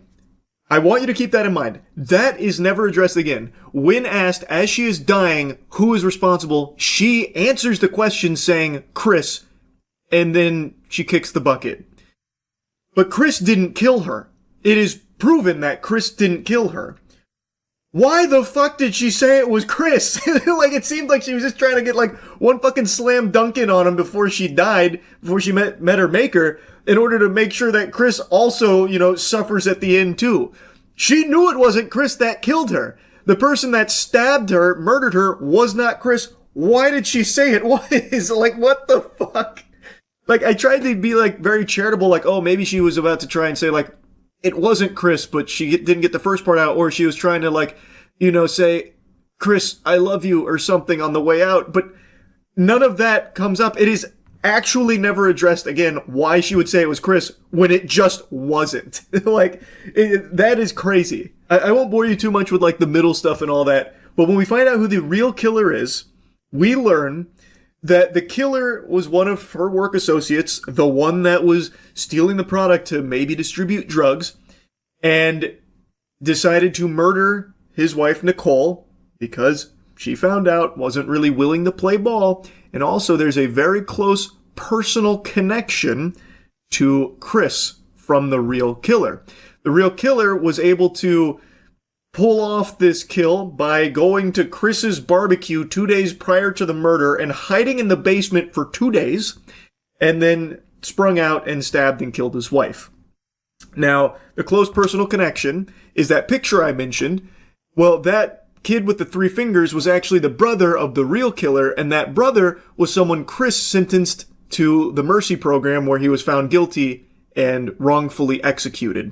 And he never forgave Chris for it. So he got close to Chris for 2 years and then eventually killed his wife, built a bomb with all of the material he was stealing from their workplace, and was going to crash the bomb into the Mercy headquarters, killing Chris and the AI with him in order to prove his brother's innocence. And he framed Chris for this. That was his master plan. Now, I want you to really think hard here. He planned this for 2 years, but his plan boiled down to just getting extremely fucking lucky that Chris, when he went to work, decided to come back home that same day. Because if he didn't come home that day and argue with his wife, then this would have never fucking worked. He would have not gotten away with the murder initially. Like, Chris would have never even been a suspect. So his plan that he planned for 2 years boiled down to just something that he could have never possibly foreseen. And he didn't even know Chris left for work, by the way, while hiding in the basement. He just guessed lucky. So Chris went to work and then just happened to notice the booze wasn't there. So he went home, argued with his wife, and then broke a vase, which ended up cutting his wife and got a little bit of blood on Chris. And Chris was like, you know, really distraught about it. And that's how all of this evidence led to, like, them knowing for sure Chris had to be the murderer. But actually, it was all part of the real killer's master scheme, which, again, none of this he planned for. He couldn't have planned for any of that to happen. He just got lucky. It wasn't a master plan, yet they keep pretending as though it was. Like, when I learned who the killer was and what the method was and everything, it was actually just like a laughable moment. And then the entire third act, he's got this big semi with a bomb in the back that he's gonna blow up the fucking city with, like the Joker. And then the police are so incredibly inept, they can't stop him, they can't do anything, so he just keeps, like, hitting all the police officers, and it's like the worst CGI carnage where the officers' cars are like ramping off tow trucks and the officers are going, as they're like getting slammed by the truck. They can't stop this guy. They've got the drones out on him. And by the way, I was really expecting them to do an Amazon shout out when there's a scene where Jack is like, I'm going to get the scouting drone out. I thought for sure she was going to say, like, I'm going to get the Amazon drone out. It's really good for scouting too, not just delivering packages immediately to your doorstep with Amazon Prime. Like what we saw in War of the Worlds. I thought for sure we were going to see some Amazon plugs. Surprisingly, we did not. But anyway, they got the drones out and shit. They still can't fucking stop this guy when all he has is the semi-truck. And then he eventually makes it into the Mercy headquarters. Chris has already proven his innocence now. They clearly know it's Rob. They have him dead to rights now. He is the murderer. And he also kidnapped Chris's daughter and brought her there because he wants to ruin Chris's life just like he ruined his by killing his brother. Well, by having his brother go to Mercy, which ended up killing him. He then argues with the AI judge that his brother was innocent, which is where another shocking twist comes into play, where he's arguing about how his brother was innocent, and it turns out Chris's partner, Jack, was actually the one who didn't process the phone from that guy's brother in his murder case, because his brother was said to have murdered a woman. Turns out he didn't murder that woman, and the phone that would have proven his innocence had been thrown off the side of a bridge by Chris's partner because she wanted to ensure that the mercy program was a success so they could stop crime together. So they just framed a completely random dude for the murder of this woman, which Chris and the AI judge reveal at the very end there. So it's another big, like, twist moment. I'm serious, the entire third act is actually, like, very, very silly in, like, a fun, bad way. I probably don't need to yap any longer about it. It's not a good movie, but I will tell you, I had fun watching it. And I do think it is objectively a huge step up from War of the Worlds, so we're on an upward trajectory right now from this director-producer. So perhaps the next one's a fucking home run. Anyway, though, that's really about it. So, yeah. I want you to take a good hard look around you right now. Are you surrounded by concrete walls and bars? If the answer to that question is no, it means that you're not in jail. Congratulations. Good job, bucko. Do you enjoy that fresh air? That freedom? Would you be willing to trade it for a couple of views on TikTok? I imagine most of you politely decline that offer. However, there is a handful of fungal parasites called TikTok pranksters that enthusiastically pump their fist and say, yes, absolutely, I will make that trade. A trade that's worse than the fucking Mavericks getting rid of Luka. There are TikTok pranksters who are totally remorseless and willing to trade their freedom for a couple of views on TikTok. And today I just learned about the most egregious example of this. Alexis Martinez Arizala. You don't know his name. You'll never know his name, but you do know, most likely, what he did recently. Alexis was that brain-dead goober, that bumbling, drooling idiot that did the AI prank on the officer, where he showed him an AI-generated video of that officer's patrol car being broken into, and then got arrested for it. This video kind of popped off because everyone was clowning on this guy for a dog shit AI prank. I talked about it a little bit, but I didn't really follow it because I just assumed this would be business as usual with these parasites where they get a slap on the wrist, thrown back into society for them to just continue to be this miasma of cringe that haunts every fucking facet of civilized society for their TikTok clout. But it turns out I was actually wrong. You see, this dumb asshole actually went above and beyond the Call of Duty here for garbage pranks. He did this AI prank multiple times to such an extreme degree that he has been extradited from Puerto Rico and is facing serious charges here in Florida, and according to Atozi's video, could carry up to 12 years in prison. So let's go ahead and show you the most viral stunt that he did here, his AI prank on the officer. We are told he's a South Florida native, but U.S. Marshals actually caught up with him in San Juan, Puerto Rico. You're actually in here. Here's the video circulating on social media that shows 4 men in suits entering a Seminole County deputy's patrol vehicle. They were going inside of your car, in and out. An online prankster recording the moments he walks into Academy and shows it to the deputy. The deputy, clearly convinced, runs out to the parking lot, hand on his weapon. So you probably just left it unlocked. It should have been unlocked. I hit the button. But this video is fake. It's a deep fake, to be exact. What a classic gut buster there. Haha! Gotcha. You thought your car was being broken into. And he doesn't just do it to officers, by the way. He actually does this to normal civilians as well, terrorizing them with these same kind of AI fakes that he makes of them and doing like crazy shit or having their things stolen or even their spouse cheating on them. But this officer one did get him arrested. And something that got pointed out in the reports is that the officer was on edge approaching the vehicle thinking that it had been broken into, so he did have his hand on his weapon. If there was just a completely innocent civilian that happened to be near that police car with the officer approaching it, there is no doubt in my mind, and also other officers chimed in and also echoed the sentiment, that that would have been a situation where the officer would have probably ended up detaining that completely innocent person solely based off of this AI video that this fucking loser made. So, and that could have who knows what could have happened there? It's extremely dangerous. James Copenhaver agrees. The former detective says this deputy did everything correctly, but things could have ended differently. What would have happened if some bystander would have been stopped at this patrol car, tying his shoe or what have you, and this deputy approached? Pretty good chance that person's going to probably be put on the ground at gunpoint because the deputy doesn't know what's going on. That guy is totally right. The entire basis of this prank, like the punchline, is making the person you're harassing fearful. In this case, it was the officer. Like I said, he does it to normal civilians as well in similar fashion with their shit being stolen. But he's making the officer afraid that there's now people breaking into his car, fucking playing musical chairs in there, patty cake. You got Mike and the Dirty Boys maybe having an orgy in there. Who really knows? He's just showing him this video that is convincing enough to make the officer believe that his car is being broken into. So if there is just some person out there for whatever reason near his vehicle, maybe stop tying their shoe like he mentions in that example, there's a chance that person gets, held at gunpoint or something, and maybe even taken to the ground, all based off of this TikTok prankster's garbage. It is just dangerous, no matter how you spin it. Deputies say 22-year-old Alexis Martinez Arizala posted the video on his social media accounts to gain attention and create viral content. He was arrested Friday in Puerto Rico and is now facing 4 charges, 2 of which are felonies. It needs to be bumped up to a felony. That would help curtail some of the stuff and start putting people in jail for it. It's not fun and games. It's serious business. I couldn't agree more. There needs to be real serious consequences for this type of shit. It's not pranking, it is harassment, and in some cases, in other pranksters,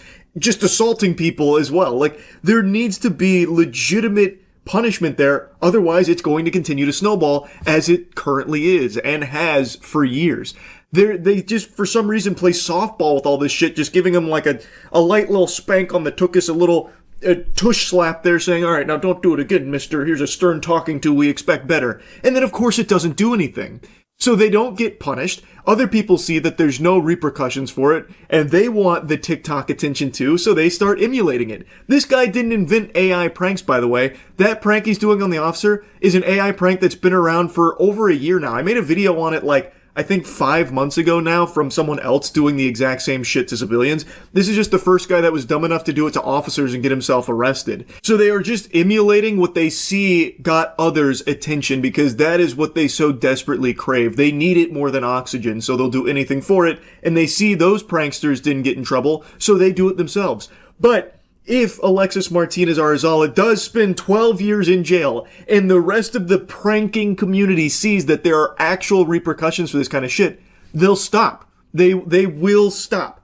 So yes, I do think they need to be going to jail. I 1000% think that Alexis deserves some time in the slammer here as a great deterrent from other people trying to do similar shit or worse shit to keep one-upping and elevating, because that's how it goes. Someone might see this, and if he gets let off easy, they'll be like, okay, I'll take it a step further. That's how you keep ending up with pranks like this. Officials say he's now facing multiple charges, including fabricating physical evidence, making a false report to law enforcement, unlawful use of a two-way communication device, and knowingly giving false information to a law enforcement officer. And a whole stack of charges. On top of the charges I mentioned earlier, he's also facing a felony tied to tampering with evidence, along with additional misdemeanor charges. But based on Florida law, one of the biggest charges he's currently facing is tampering with or fabricating physical evidence, which is a third-degree felony. And that alone can carry up to 5 years in prison, along with probation and fines. Pretty serious charges that he's facing here. He's looking down the pipe of quite a few years in the big house.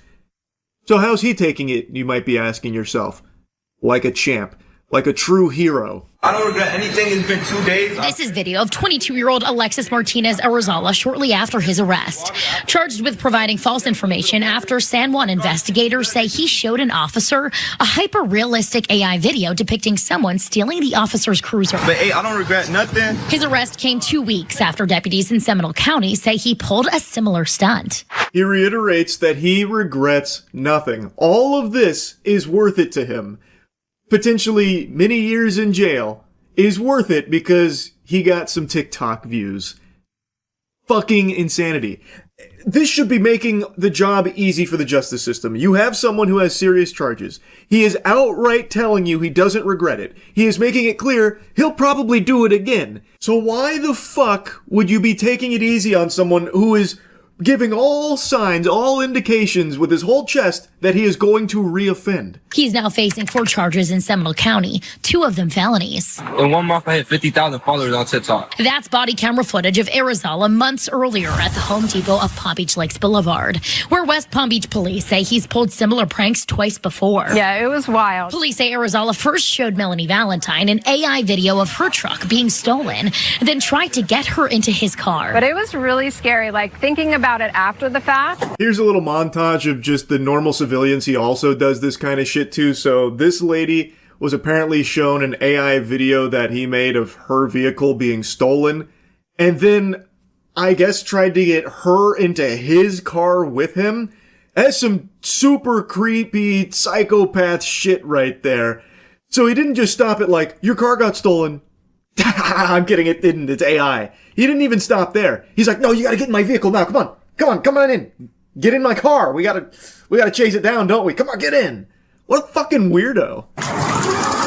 In a second, the content creator admitted on this body camera to using another customer's likeness to create an AI image of him kissing another woman, then showed it to his wife. That's not his wife. That's a fake woman. Oh yeah, you love to see that. Normal couple minding their own business in Home Depot, only to be interrupted and harassed, trapped in an unskippable cutscene with this shameful piss stain that's AI generated a video of the husband kissing another woman in the store. Now, I can't tell from this footage since it's blurred, but they do seem to be on the older side of things, so maybe there's a chance that they didn't recognize this as AI, and now the wife thinks that the husband is unfaithful to her. Like, it's just, this isn't even, like, entertaining. It's just fucking sad. In a third stunt, police say he startled a West Palm Beach gas station clerk. I just showed him an AI video of like a body just getting dragged, a fake body. I swear to God. He was arrested that night for resisting an officer. Bro, are y'all serious? But not for any crimes related to his AI use. This one sounds fucking insane to me. I can't piece it all together and can't find the original, but from what I can gather from this, he AI generated a video at that gas station of a body, presumably a dead body is my guess, that scared the gas station clerk and was designed to scare him, which is what led to all of this here. What's even the prank there? Aha, I made this gas station worker think someone was fucking dead. Haha. I can't even fathom the type of unlovable, greasy loser that actually likes these kind of pranks, just sitting there clapping, giggling. Haha, that's so naughty. That's so savage. Anyway, I won't bother torching you with more of this guy's trash. He is facing some serious charges, and I can only sit here, fingers crossed, hoping that they don't play softball with him. He has literally said, puffed out his chest like a real tough guy, and said he has no regrets. As if he did anything worthwhile here. He did AI pranks, and now there's a chance he just threw his whole life away for it. And I really hope that they do seriously punish him to serve as a nice deterrent from other losers like this guy trying to do the same shit. Anyway, that's really about it. So yeah. Wow. The world looks so different today. The colors don't even seem the same. It feels like this morning I woke up in an alternate dimension. One separate from the dimension I inhabited yesterday. The new research that was published changed everything. We've been lied to our whole lives. And I know you've probably already seen it. I imagine some of you took the day off of work just to process it. They found the male G-spot. And I didn't even know it was lost, like the city of Atlantis. I thought we had already pinpointed that sucker down eons ago. I remember for as long as I've had holes, I was told that the G-spot was buried deep in my ass. And that's where it stayed. But apparently, that was all a lie. That was a guess that wasn't ever fully confirmed, and now they've published new research saying definitively we have found the male G-spot, and it's not in that cavernous hole. You see the new male G-spot meta? I did. It's out of reach, though. My loadout isn't equipped for the new meta for G-Spot. It's apparently a place on your foreskin, not in your butthole. Male G-Spot revealed, and if you guessed it's in the butt, you're wrong. Intensely pleasurable. Also, no one's guessing it's in the butt. That's what we were told for years. It was supposedly confirmed to be in the asshole. Not like people just randomly made that up. But now new evidence, I guess, throws that theory in the trash. After years of searching, I like that. Like it's the fountain of youth. After years of searching, scientists in Spain have finally found the male G-spot, discovering this so-called erogenous zone is far from where they suspected. They detailed their findings in a stimulating study published in the journal Andology. Where's the so-called on switch, defined by its capacity to induce intense orgasms upon stimulation, in an obscure region called the frenular delta, a triangular zone located on the underside of the penis where the head meets the shaft, an area so mysterious it has long been omitted from sexual health textbooks. Oh my god, they discovered a new area of my cock? I didn't know that. I thought it was just like a foreskin spot. Years of searching, it's not like they're going to the Amazon rainforest. Just touch your dick or ass, bro. That's very true. Yeah. It's not like it was some kind of crazy expeditious journey to find it. Like you can study the shit out of your wiener and butt. According to this study conducted by scientists at the University of Santiago de Compostela in Spain, this region is richly innervated by partially overlapping perineal related to the region connecting the genitals and anus, and dorsal, aft-facing nerve branches with heightened concentrations of nerve bundles and pleasure receptors. In layman's person terms, the frenular delta makes for intensely pleasurable and highly specialized sensations, according to the paper.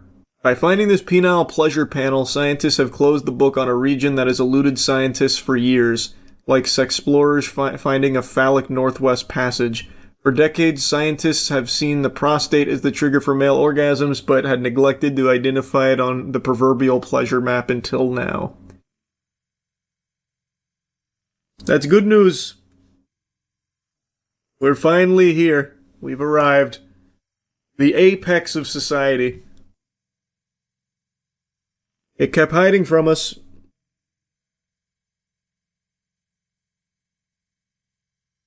Sex 2 is finally upon us. That's right. That's right. You can kick and you can scream, but it'll come all the same. We have discovered the male G-spot. And it's right where I said it was from the very beginning. I've been saying for years that the dark side of the moon on the penis it's highly unexplored. No one ever checks underneath. Do we flick it or something? You do whatever you want with it. You slap it, you fucking fart on it. I don't know, man. But I think you need to have your foreskin for it. Can I sue the doctor that took my G-spot? I know. A question on everyone's mind now after this stunning revelation.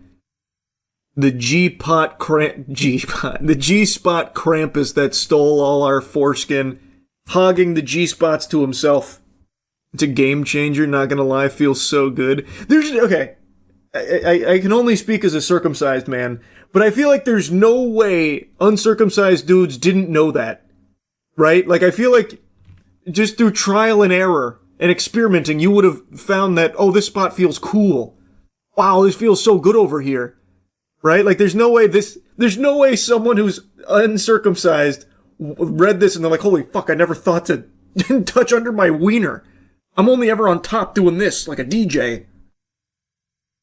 Like, I feel like this isn't new information for, like, the majority of people. It's just now it's being officially labeled as the male G-spot. That guy's the only hooded homie left alive.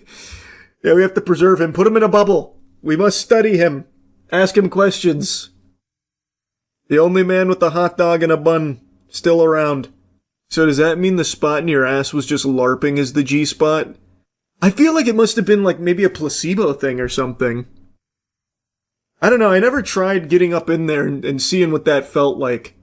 But I feel like just because of all of the propaganda, like all of the articles written about it, a lot of people probably convinced themselves that this is euphoria, this is the good stuff. Meanwhile, they're just fiddling around in their butt. It doesn't do anything. The other channel video, which one of the boys can find their G-spot first, doing everything behind a curtain so you can only see the shadows. That's a good idea. That is a good idea. I'll write it down. I'll put it in the notes. So you're saying I've been sticking my finger up my ass for nothing. I wouldn't say nothing. You're becoming more familiar with your body. Knowledge is power and all that. So, I mean, I wouldn't say it was moot. You probably got some experience out of it. Mapping it like you're splunking. Exactly. Exactly right. He gets it. I once stuck my finger in my anus to get the poop out, but it felt kind of good. What's your plan, man? How would you get the poop out by sticking a finger up there? All you're doing is just plugging it further up. What the hell? What? How is that? What kind of strategy is that? It's not like a lawnmower with like a ripcord or anything. Like all you're doing is just poking it. Fish hooking, I guess. Oh, I guess. Yeah, you could be fish hooking. Turning my asshole into an arcade claw game. Nurses do it for chronic constipation. Well, I don't think they just... Well, I don't know, maybe they do. I was gonna say, I don't think they just go like one finger up and just start jamming it up there or something like Naruto 10,000 Years of Pain. Like, I imagine there's probably a methodology to it. They just slap the cheeks around, probably. Can you imagine if that was the actual, like, medicinal strategy? I see you've got some impacted feces here. All right, bend over. Just on, like, bongos on their ass. It's shockwave treatment. They do it for kidney stones. You don't need foreskin, it's above the foreskin. I don't know if this article covers it, but I was reading that in order to, like, actually optimize male G-spot, you need foreskin. Let's see. Maybe I've been lied to. Maybe they're still trying to keep it under wraps. Doesn't say here. Let me just Google it.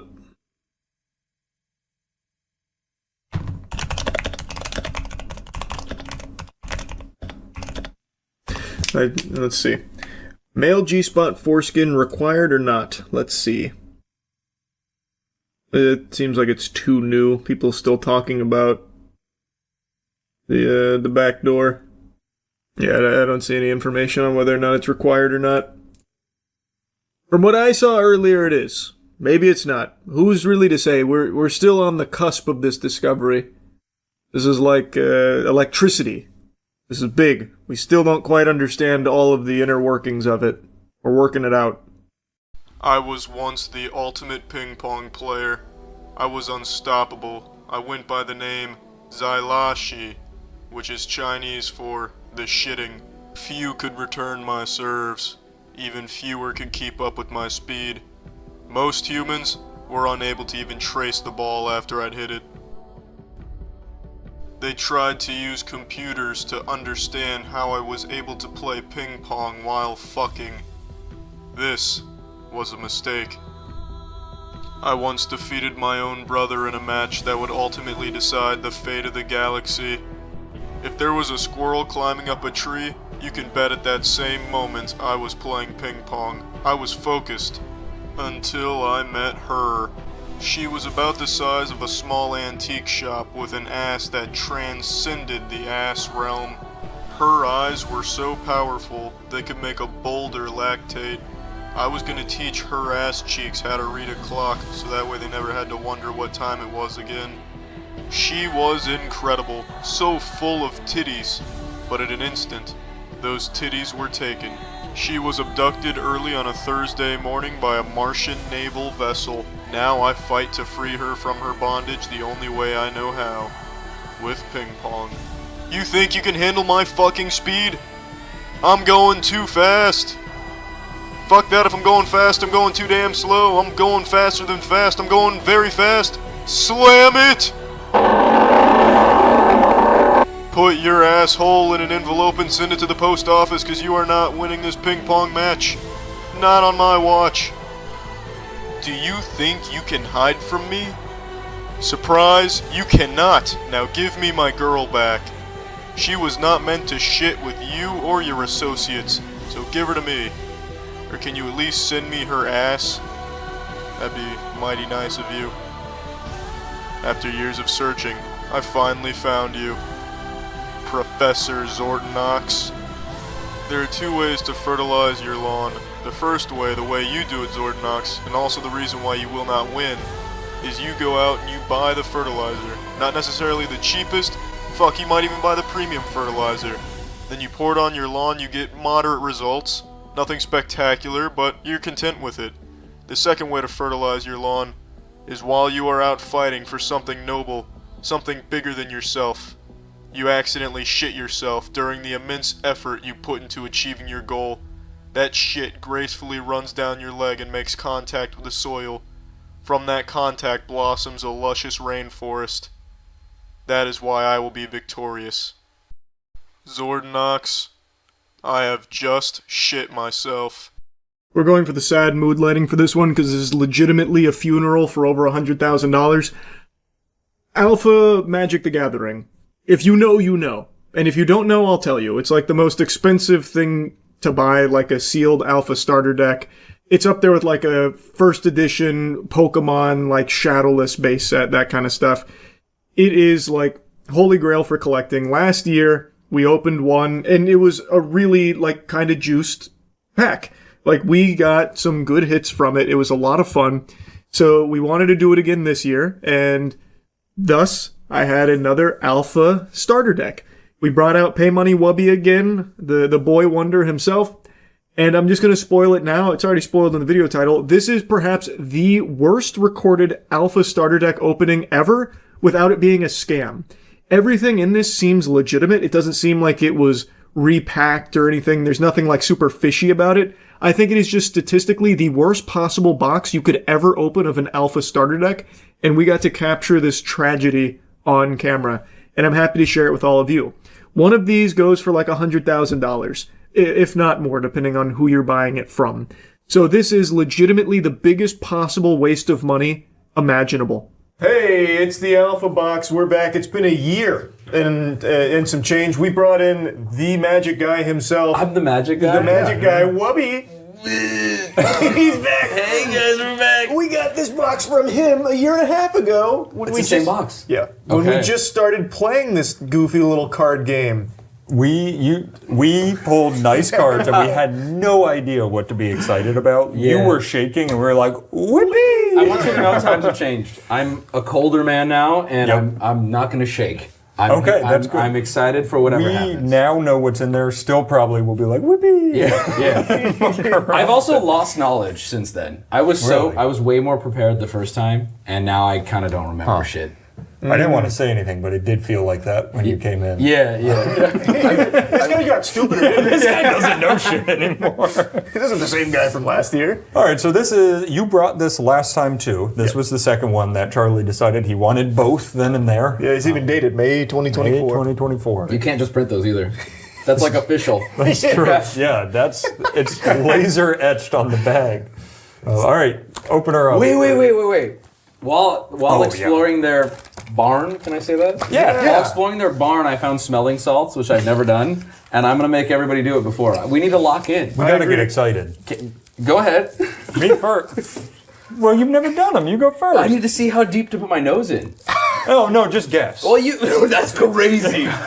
There's no wrong answer with smelling salts. Ooh! And now nobody else do it. These are not that strong as far as smelling salts. I could get in there. You could. You smelled stinky instead of pain. Yeah, it felt stimulation. Is it not supposed to smell stinky? It's supposed to like stimulate you. You do it for like a big lift or like he said on hockey shifts. Oh God! That one hit harder. They're activating. No, it's not bad. It's not bad. Legitimately hockey.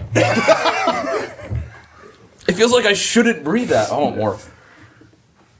Yeah, see, he's already getting used to it. Ooh, hold on. It locks you in though, right? It's opening his fucking How much neurons can I again. do before I start to die? It says 2. Oh. I'm kidding. I want to do one more. Should I not? Is this crazy? No, you can do smelling salts. You can smell till the cows come home. It's making my eye twitch. It kills some brain cells, not too many. Isn't that funny how that's the reaction though? Like, it's good though. Ooh. Go again. Let me open this pack. They're a little skunky. Maybe we could see if somebody can go pick up some high-end ones for the next video. Yeah. Because you'll fucking snap your What if head you back. do like a line of it? Ooh, that last one. That might kill you. Yeah. Oh God. So that last one was smelling not salts good. are just ammonia. Oh, it like smells. happy. Yes. So your brain goes, you shouldn't be fucking smelling this. I didn't want to breathe it. Hey, what do you do with cat pee? That was a really fast You association. smell it. But no, like the really good ones, Oh, yeah, you'll they'll feel like there's fucking like punch you. fire going Yeah. into your head. We'll get some for you. We'll get some We of will them. not let you leave here. Thank without you. that. Every single thing we do while you guys are here, we're going to start with some smelling salts. A new everything brand. we filmed, just keep. Oh ripping it. man, charades later is going to go. Everyone has a bottle.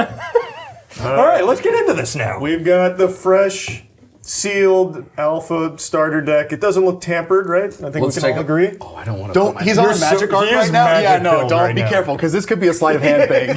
Oh, well, you know tricks now and shit? Oh, yeah. You should do some with this. That's a good idea. I know a trick.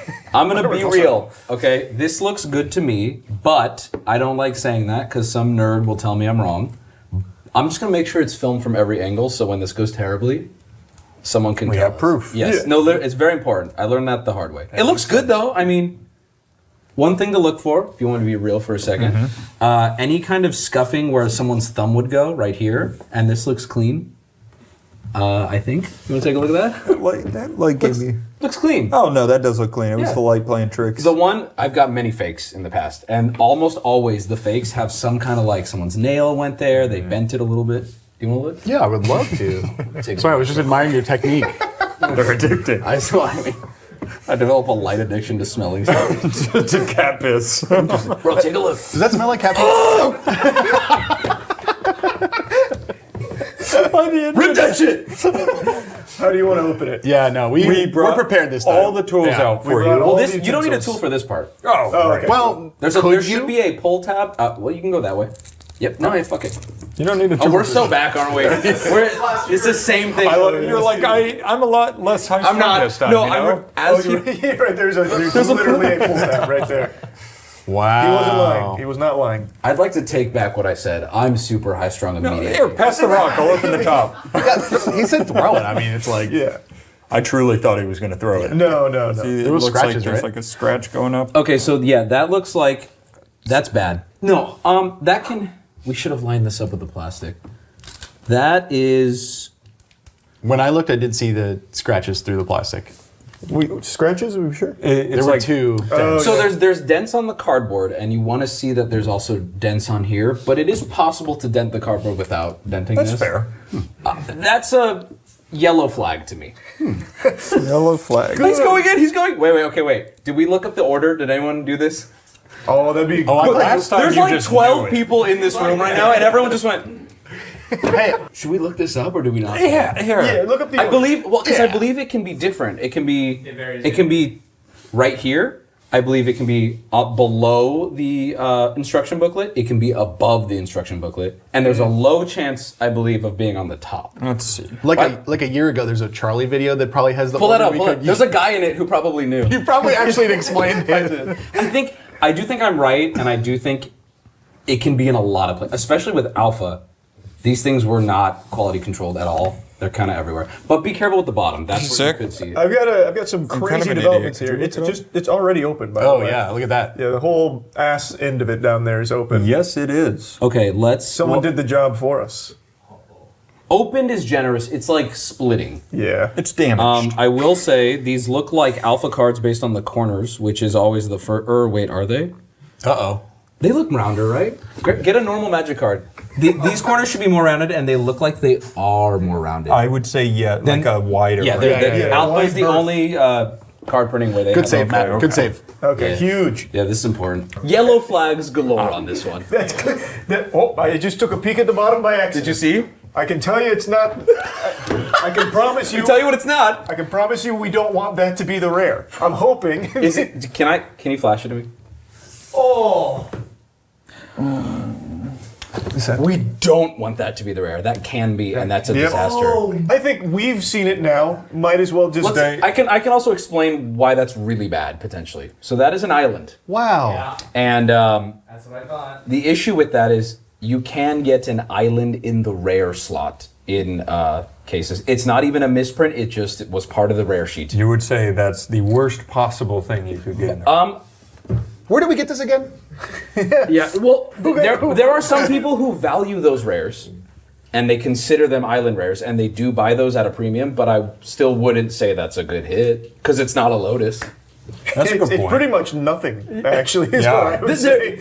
There is one grading company, I believe, that grades those as rares if you have proof that you pulled it in the rare slot, which does put a nice label on it, which can be... Does it look like the plastic is pulling so tight it's almost bowing, or am I crazy? Yeah, but I mean, this is what, 30-some years old or something? Yeah, So it's just old. The thing, like, there are real Magic savants who I want them to see this wrapping right now, because they will, in a glance, they'll tell right now. That's why I love doing this live, because it'll get to them while it's live, but we'll find out. I just want the whole thing documented. Listen, I've been scammed so many times, I'm not the authority on this. It looks fine. I don't know. Yeah, I trust you. This source is about as reliable as you can It get. literally is. Well, at the very least, we know he would never do anything. Yeah. You're going to try and open it with that? Oh my god. Would you guys like to? He talked a big game before he sat down. Do you want me to? Yeah. There was already dumped smelling salts The on it. precision of a surgeon. We got a I'm rare glad you guys are island. here for this one. You were off camera last time. Well, we're going to filter in some more friends. We have a ton of people here who are going to That's watch okay. They're good, I think. Yeah, they're fine. You guys are good, right? Did you get it? I'm very I confident. don't see it. Here, I got most of that side. Be sure to spill this. Yep. The fucking vacuum is nowhere. Oh my god. Oh my god, he's just doing it.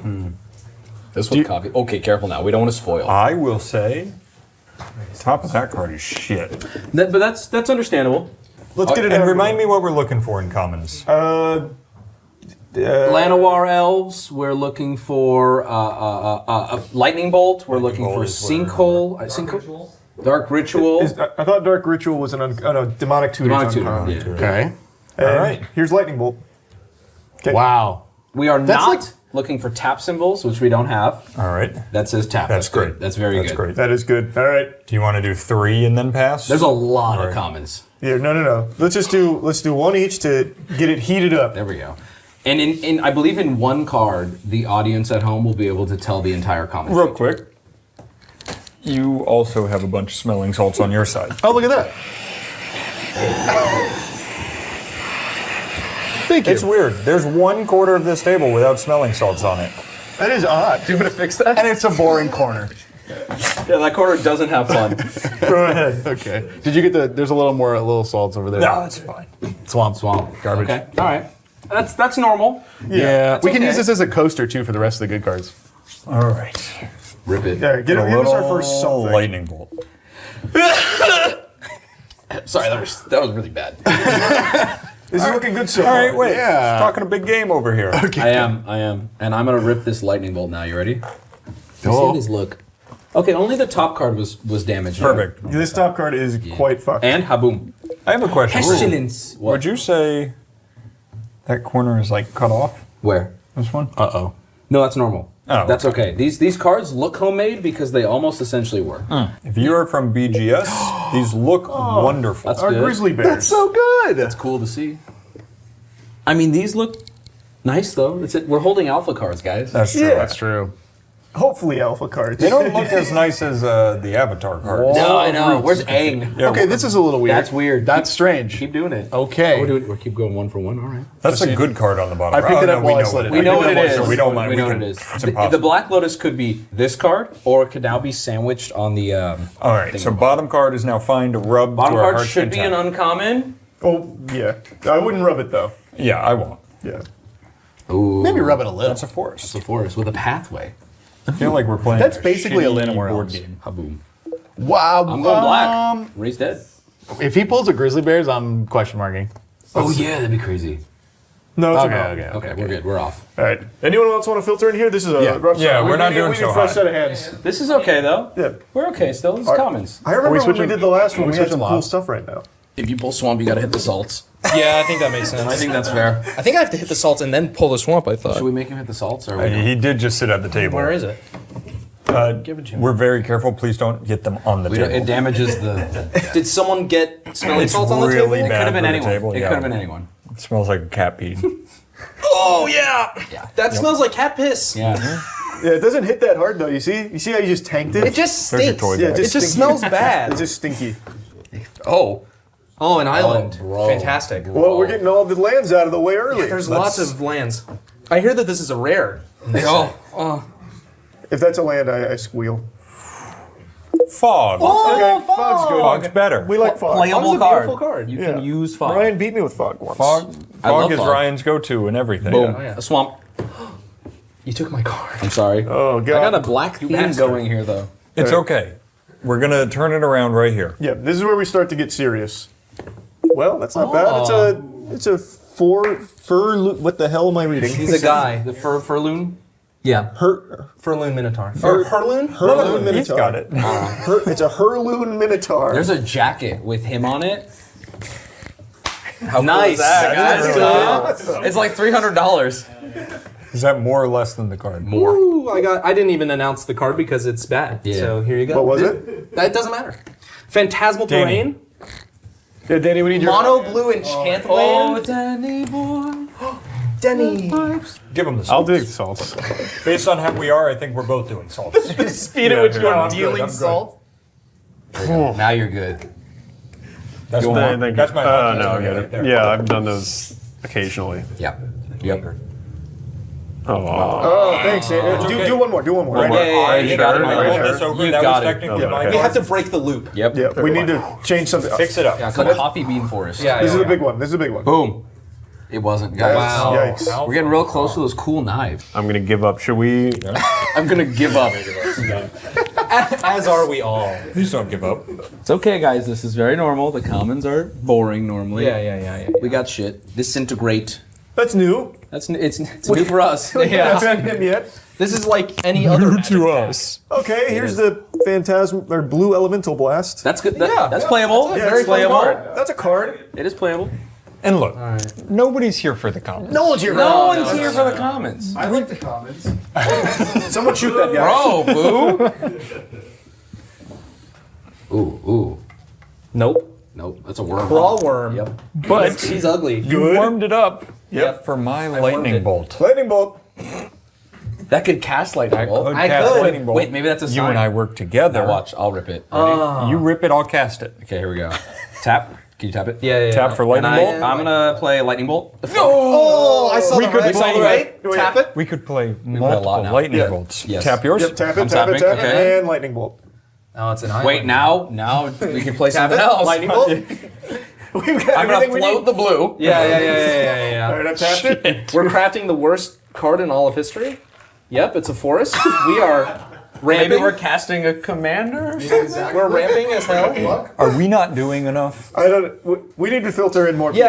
Let's get a flip out. Chase. And Zach, come on. I haven't given up a spot. Someone should. Yeah. Someone come take my spot ASAP. Come here, sit here. I warmed it up. Now, if you reach into here, there's smelling salts. So. Yeah. They've been really lucky for us so Zach. far. Okay. Zach, come to my seat. Okay. Brittany, bitch. Ooh, yeah. Careful on the table. That was an inhale. You ever been to Corpus Christi? That's what the water smells like. Oh, Jesus. Shouts out. It's just piss. That's really it. That's really it. You like that? Yeah. All right. Give And he's flipping commentary. and. Hot hands!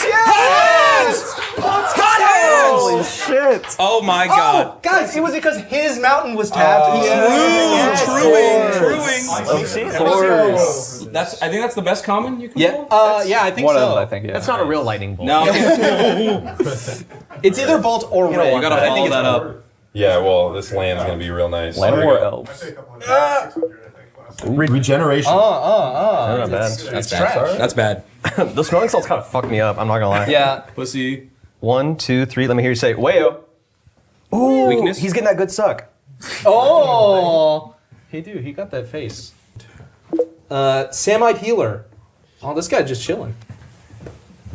All right, I'm feeling an island on this one. Who's coming in for You're back to back for me? Yeah. I'm down to tag back in. I'm summoning a Carlos for pulling some cards. All right. Oh boy. felt like you thought I was setting up. No, and I jumped on it. Oh, damn. Two forest guys. Good try. Boo. Oh, when do we break into uncommons? Yep. So, here, I'm gonna show you. Yeah. Hold on. We're like You're gonna love there, it. right? I'm gonna love it. Yeah. Or is it after I lied. Dude, it's the booklet. Nice. So, in fact, if we want to now, we're They're, not almost uncommons, but I'm oh, gonna you're right gonna now. take out the I'm gonna possibilities? move where 2 rares could be. These 2 could be those rares 2 as could be well. rares, I think. And I'm gonna put them. Put them in the middle. Yeah. Right there. You got it. As well as I think after the booklet. After the are these booklet, also, there's also potential rares. Those are the bottom. Yes. Those could be rares. We really hope not. These are above the booklet. Okay. Yeah. Okay. Here we go. 3, 2, 1. Ha boom. Wow. His plans. Yeah. I think that's 4 lands in a row. Yeah. I think that was So only good things. Yeah. I'm just gonna. Flip one of those. Giant spider. Big spider. He does not fly, but can block flying creatures. Is that a common? I think so. I think so. Why do I think he's an uncommon? I'm already satisfied. Okay. Little dryads. Little dryads. Yes. Booty, I'm gonna show it to you. Tap it. I'm really happy to see just the lightning bolt. Yeah, it's good. Oh no! But you made another Schuler. I'm getting a lot of Douglas Schuler actually. Here we go. Would anyone else like to get in? Back in? Get Alex in, and it's just a full. It's just a Wubby video. Circle of Protection green. Okay, a Circle of Protection. Circle of Protection green. Well, there's almost playable cards here. Hey, thank you. This would be the most whack draft. Yeah, ever. There is women here. What? Welcome to Mulligan's. Yeah. All right. Guys. This is all right, guys. I'm Alex, the token woman. How do we do this? Rye, cut that. Thank you. Now, Alex, flip over the card, look at it, and describe the card to us. Don't read the name. What are you hoping for? Yeah. Okay, I'm hoping for. Tell us what it does based on the art. Yeah. Unless it's a land, I guess. But then what? just- But I can see the words. It'll tell me. just- Don't read. Okay, Yeah, I'm yeah. illiterate, so that's fine. Yeah. Okay. Very empty. Oh, it's It's plants. Yeah. Very sad. Very empty. All right, this will be my last one. Okay. Okay. It's a Oh my pretty god, it's a unicorn. unicorn. It's a Bella Sarah.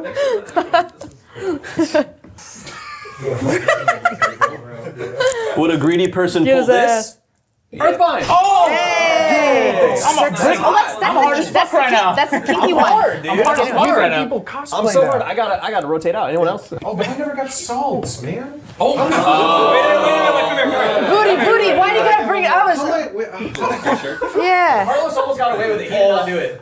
I was trying to put it on her like she got away with it. I'm full. I don't. Are you trying to quit? Is this monster? Yeah. I'm like just. it. It just stinks. Oh. It's just. It's not good. Well, here It smells like hair dye, actually. If you've ever been covered in bleach, you know, Yeah. like the girl take. Yeah. Salute, he says. That's a good sign. Boom! Oh damn! I felt it. You tried to sneak up on it, like I got it. When we weren't paying attention. Yeah, literally. Hold on, ready? Oh, let them both put one more. Oh, okay. You're too kind, guys. Death Ward. That's new. Okay, we like new. They're all gonna be new, by the way. Yeah. I would hope they're all new or something's wrong. Okay, let's see. Pull something big for the Last for one. our chair. Rip it right here. Yep. Yeah. Let me add to that. Let me add to that. Okay, yep. See more mana. Yeah. We gotta tap a bunch. It's gonna be Yeah. You gotta put all the energy into it. All right, I'm all tapped out. Shaboom. Oh. No, that's fine. You know what? That's good. All right. Also, okay, remember when I said there's no doubles? More resources. Hey, the dinner spot proud. Is this the last uncommon? I mean, last common? Last couple, there's like 2, I think. Oh, you're Yeah, right. there's 2. So that means Charlie will start the uncommons. Okay. That's good. You big dog. We love to see those. And I think this is gonna be a Llanowar Elves. Nope, it's a snake. Okay. Good. Okay, I'm now gonna prep next for you. So these could be rare. This is the book, very rare. These sell for something. Well, we need those because we really don't know. Yeah, how to we gotta play read up. it. Yeah. These could be rare right here. And I'm gonna move them to the side. So any of these packets can So be we rare. know what this is an island. Yep. Could be a rare. Rares. We don't know. And these should be uncommon, and we're gonna find out right now. Here comes the demonic tutor. Well, good growth. That's not bad. It is an uncommon, right? Somebody fact check it. You know? A dragon whelp. Oh, yikes! Yikes! No good. No good. Yikes! So what you're looking for, Ryan, when you're pulling? Demonic tutor. Yep. There's a lot of uncommons up there. Let me see the back of one of these. Are you looking at the blue ink mark that's on every magic card? Yeah. You look at the You see that there? Yeah. It's on all of them. I have a story about that. When I first started buying vintage cards, like very early, I got into it with a seller about the blue mark on it, and he educated me, and it was a very humbling experience. He's like, "That's how they're printed." All right, here we go. Demonic tutor. Damn. Boom. That's tough. You don't want lands in this section. Agreed. The good news was this was a free pack. Yeah. You know? This was nothing. It's been sitting so long, it just doesn't register. Well, remember, Wubby back then, Play the Clip, said, I'll cover this one for you. Just get all the good stuff's concentrating towards the bottom. Oh, God. All right, there's only one thing to do here. Danny, come flip this card for me. Whoa. Calling in. This didn't work so well last time. It's all right. Talking to my pecs. Well, I don't know if I need to talk to do this. I'm going to be honest. Narrate. All right, I'm flipping the card right now. What do you want this to be? What do we want this Demonic to be? tutor. Demonic tutor, please. I think I pulled the last one. You did pull the last one. Do it again. Yeah, let's do it right here. No way. Oh, okay, wait. That's still good. No, it's not. It's trash. Spoken like someone who's played against that before. Yeah. It's tough because you recognize the card, you get excited, but it's like, I don't think there's value there. Yeah. All right, here we go. Demonic tutor. Boom. Gloom. Doom and gloom. That's a really bad omen. How we're all feeling. That's a good omen. Here, let me get in here real quick. Get in. Please rip it. It's not good. Ooh, little J. I summon Drew. Okay. Can you redeem this chair? No, I can't, but I might on accident. Demonic tutor. Is this the last one? Because I'm locked in for this You're one. locked in. It's the last one. I'm locked It's in. a tutor. It's a tutor. Do it, Matt. This one. Do it. Please. Man, this is less fun when you don't hit it. Wow. Maybe don't upload this one. Well, here's the thing. Oh It's my about the rares. God. Okay, so Yeah, we're here for the rares. It's about the rares. I say, can I lead? Yeah, please. I don't have to Please flip, do. but Do let's just start by getting rid of what we know, which is the Yeah. island. Rare island. So this, hopefully not. We're praying. I'm gonna leave this. Sure. We leave that for last? We'll leave it. Well, we'll see. We're gonna start these that's files and true. see where. Let's start. You want to start here? Yeah, let's start there. I like Do you want to that. start? No, you start. It's Okay, so calling your name. let's. If this is a rare, we hope it's good. If it's not a rare, that means we can flip the rest of these. Or if it is a rare, we can flip the rest of these. All right, here we go. Wall of Air. Is that uncommon? I think that's uncommon. This is worth fact checking. I heard I think so keyboard. too. This is worth Zach is Wall keyboard. of We have Air. clicking coming. My boss just spent all of their money on that. He's googling how to Job return applications, Florida. Uncommon. Uncommon. Okay, good. So that means Which means that's a demonic tutor. this is an uncommon if you Yeah. want to flip it. Which means this is nothing. Yu-Gi-Oh! Oh, God. Uh-oh. You did say nothing. That's Siren's call. We said it was nothing. So that brings us to these two. Yeah. Whoever wants to start. I think that skill check gets to flip one together. really hope this is a rare. Me too, because Actually, we need this to be a We rare now. need this to be a rare. Ready, go. Oh. Unsummoned. That is an uncommon, I think believe. so. Which means we got a rare island. No way. that's good news, though. Unless it's one of Someone had those to do it. rare. All right, Someone had to do I'll it. flip the last just get us out of uncommon. here, Yeah. boss. Just take us out. Really wipe that on the table. No, that's this. Yeah. That's Oh no. Good. This is good. Charles. This is where we want to be. So that means here's one of our rares, Now, everybody. here's the thing. All of this is moot and is not hurtful if that's a Black Lotus. Exactly. Yeah. Or if it's just anything. That we recognize. Okay, I'm not going to Anything- look at it. I want good reactions. Make sure it's on camera, bud. Are we happy? Oh my God. Holy Wow. shit. That may be the worst alpha booster that is possible to open. Hey, when we were all here to share it together. That's exactly It's a right. great Gentlemen, time. Yeah, Gentlemen. That's exactly right. That's what's History happened was to me. made. History was made. Gentlemen. It was the salts that got us there the whole time. Hey, yeah. the next person opening an alpha deck, you're lucky. We got this one out You're of the way. talking to video. us in a year. Yeah, that's true. Us. Our next deck is going to be great. You brought the other one with you, right? Oh yeah, it's always with me. Yeah. Hey guys, this was really bad. Like, in case we didn't realize. That was not Yeah. good, huh? No. No, that wasn't good. We made $600 back. Yeah. Chipping away at the investment. I think I'm just going to put that in a deck. Yeah. That was good. Hey, that I would was, play this. And we were here. All right. Let's just delete the footage. Do we upload this? Or? This does feel worse when you don't get anything. Let's fake it. Wait, we've talked about this before in like esports and stuff. We've found scientifically we have more fun when we do well. Win. Than when Winning we don't. is more fun usually. All right, well done. Hey, that's one less force field out in the world. You're welcome. Your deck is worth more now because of us here today. So wow. Yes. Yeah. I'm gonna go cry. That was good. Hey, thanks for being here. Yeah. Man, dude, the wind got sucked out of this room. Oh yeah, you just got freaked off. Initiating moisture.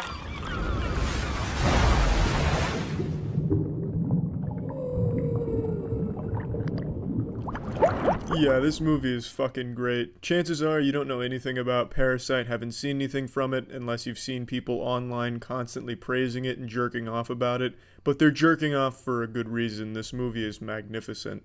In essence, the movie is about rich versus poor.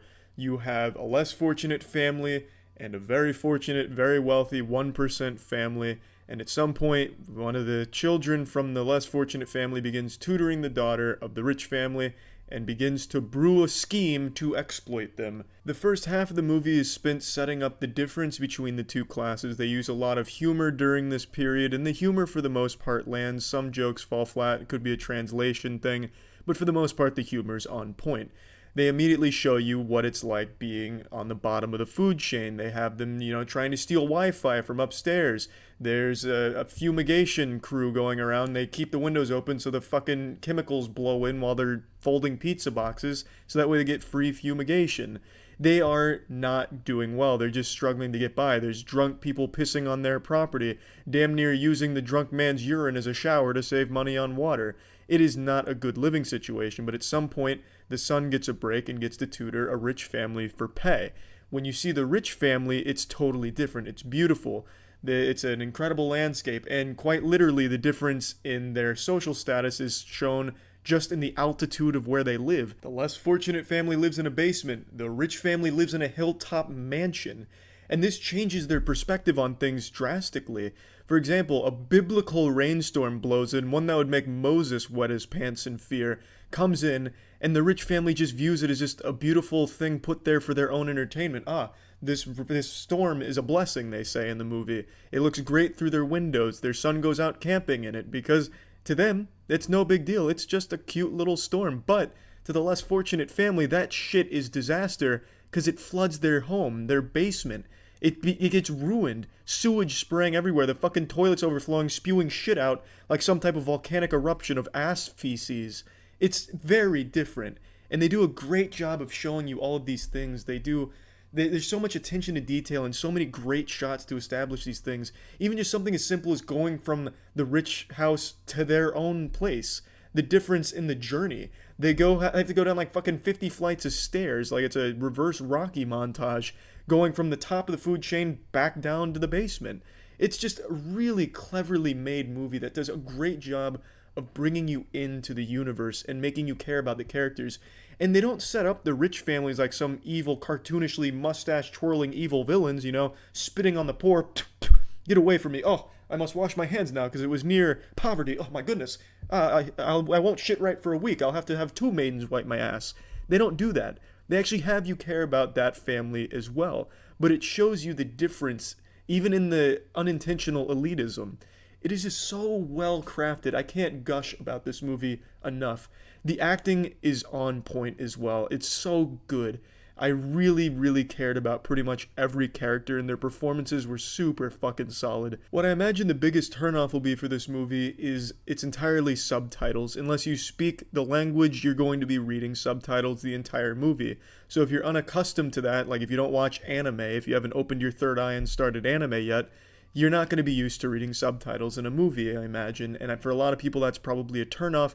But I definitely think it's worth it, even if this is your first time reading subtitles in a movie, going in a subtitle virgin, the subs crew coming in.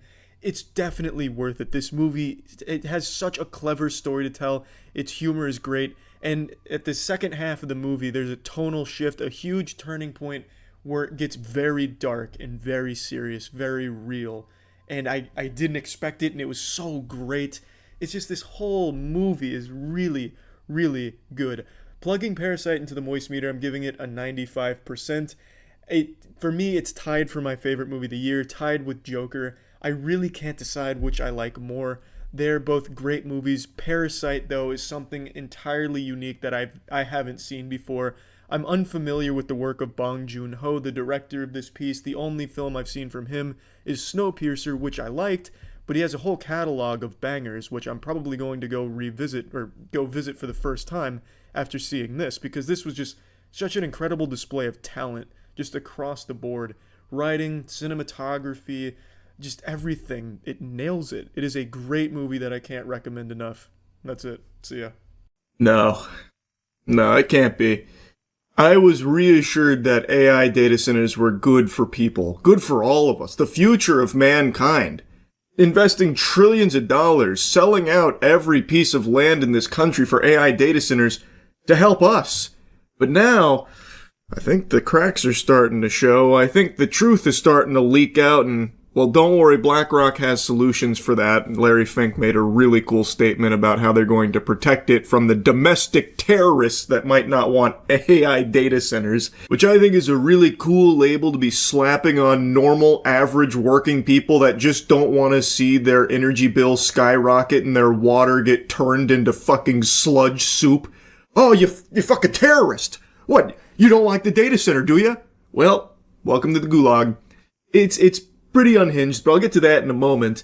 I want to show you something that I just learned about that I think is extremely alarming. This is so far the biggest public goat-seeing from the data center epidemic, where in Lake Tahoe, 50,000 residents have just been informed that in 2027, their energy provider is abandoning them to focus solely on the energy demands of the AI data centers in the area. Now, this probably doesn't come as a surprise to anyone who's been paying attention to what's been going on. All companies are finding ways to butt-fuck the normal person and focus entirely on suckling the bosom of AI. Not just for data centers, but let's take a look back about 5 months ago, which is like ancient history with the way everything's been moving, with Micron. You remember when Micron did one of these to all the normal consumers that relied on their RAM being one of only 3 big players in RAM production? Well, Micron, 5, maybe 6 months ago now, announced that they will be getting out of that sector entirely. Took every consumer's head and just put it in the toilet, giving them a nice swirly, saying, fuck you nerds, we've got AI now. Then threw on their sunglasses and never looked back. Which inevitably caused the big RAM crisis and the prices to skyrocket there because of now the impending RAM shortage that would be unfolding, because again, Micron was one of only 3 big RAM producers, and they just outright said, we will no longer be providing to the consumer market starting this year. So they did that because AI was more lucrative, and now you're seeing everything else go in that direction.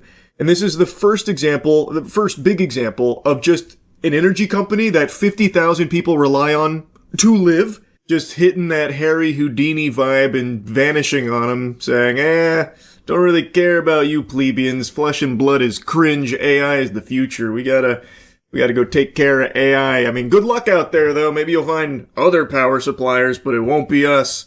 Bye-bye. NV Energy, the Nevada utility that has supplied the bulk of Lake Tahoe's electricity for decades, told Liberty Utilities, the small California company that services the region, that it will stop providing power after May 2027. The reason? NV Energy needs the capacity for data centers, as in, the energy supplier for the Lake Tahoe region is telling the utility company that it has less than a year to find another power source. Which shouldn't be a problem. They maybe just need to dig a few feet underground to find the fucking Tesseract, and maybe they can install that. Surely that won't be a huge issue. I imagine that'll be without hiccups. Doesn't this paint the most beautiful picture? It's always been abundantly clear companies don't give a fuck about you or anything, but now that companies see a way of cutting you out while still driving up their own profits, they are frothing at the mouth for it and jumping on board. They are abandoning ship on people because they don't need people anymore thanks to AI. So these data centers in this area are now the entire focus of NV Energy, and they are just saying, these 50,000 people, they can go kick rocks, pussy, good luck. And I imagine this will not be an isolated incident. This is something I've yapped about a lot. It's something that is very well known about data centers in particular for the energy demands. And as these companies get a lot of incentive to focus that energy on those data centers, they'll start to make the same decisions that we are seeing here from NV Energy, where they don't really need to supply energy to people. Ew, stinky people? Human beings? Oh! No. They can instead just focus entirely on AI data centers and making a fucking killing in the clams department through it. So they'll abandon people without a second thought. It doesn't matter to them. And I think we're going to continue to see this trend happening in places that are having this big push for AI data centers. Northern Nevada has become one of the fastest growing data center corridors in the country. Google, Apple, and Microsoft have either built or are planning facilities around the Tahoe Reno Industrial Center east of Reno. The Desert Research Institute, using data from NV Energy's 2024 Integrated Resource Plan, found that the 12 data center projects located overwhelmingly in northern Nevada could drive 5,900 megawatts of new demand by 2033. At a regional business event last fall, NV Energy's director of business development called the moment unprecedented, saying the company was eager to serve the new industrial load, but that it would not impact our existing customer base. Are you telling me he lied? He was too focused on the load. That load was too appealing. It felt too good, tasted too yummy, that he did indeed impact the existing customer base by outright telling them to go take a hike. Get out of here, dweebs, and then giving them a wedgie on the way out in order to solely focus the energy demands on the data centers. Come on. No, there's no way they lied. Ah, man, that's crazy. But Liberty's 49,000 California customers may have already been bearing the cost. Liberty Utilities generates about 25% of its power from solar facilities it owns in Nevada. The other 75% comes from NV Energy, and that source will no longer be supplied to the region by this time next year. It's like we don't exist, Danielle Hughes told Fortune. Hughes is a North Lake Tahoe resident, CEO of the nonprofit Tahoe Spark, and a supervisor within the California Energy Commission's Efficiency Division. And it's not like you don't exist. You literally don't exist to these companies. You are not even numbers on a page anymore, because now the numbers that they actually care about are whatever the AI data center numbers that they find are. This article also goes into how messy this kind of thing is and why it's an extremely tricky problem to solve, especially considering that their grid sits inside of NV Energy's balancing authority and they rely on their transmission lines, which they are no longer going to be having access to for these 50,000 residents that are being abandoned here. So the whole thing is extremely difficult to try and navigate, so even finding another power supplier isn't exactly easy and would also cost tons and tons of money. Building a direct connection to California's grid would require a new transmission line west over the Sierra, a project Liberty President Eric Schwartzrock said would cost hundreds of millions of dollars with significant land impacts, and also would lead to higher costs to these residents that have been abandoned. It's going to be passed down to them. So, no matter what happens next, them being completely, thrown to the dirt by NV Energy in favor of them supplying the power to data centers, no matter what happens next, if they do get an alternate power source player to come in to help them, it will most likely lead to a significant increase in their cost. Their bills are going to go up. So they're getting fucked no matter what happens. I recommend you read the entire article from Fortune if you're at all interested in the nuance and the inner workings of how this garbage is unfolding. There's like a back and forth here where NV Energy's like, oh, they knew this was coming and it's their fault for not being able to secure a new independent power supply, that kind of thing. It's been going on for a while. We've always said it's temporary. We've just extended our agreements for a while and they've been dragging their feet on replacing us, that kind of thing. There's really a lot to unpack here, and there is no regulatory oversight that can come in and help fix this, even though there are arguments being made that there should be something out there and protesting how this is even allowed to happen, how the power provider could just be like, actually, we're just going to focus on AI. The 50,000 residents that rely on our power to live, they're, who are they? I already forgot about them. Like, there's been a lot of arguments. There's a lot to it. So the article goes pretty in-depth on it. As for what's next in the region, Liberty told customers that NV Energy will remain the transmission provider. The wires aren't going anywhere. So that's nice. They didn't just dig up the wires and throw them in a fucking landfill or something.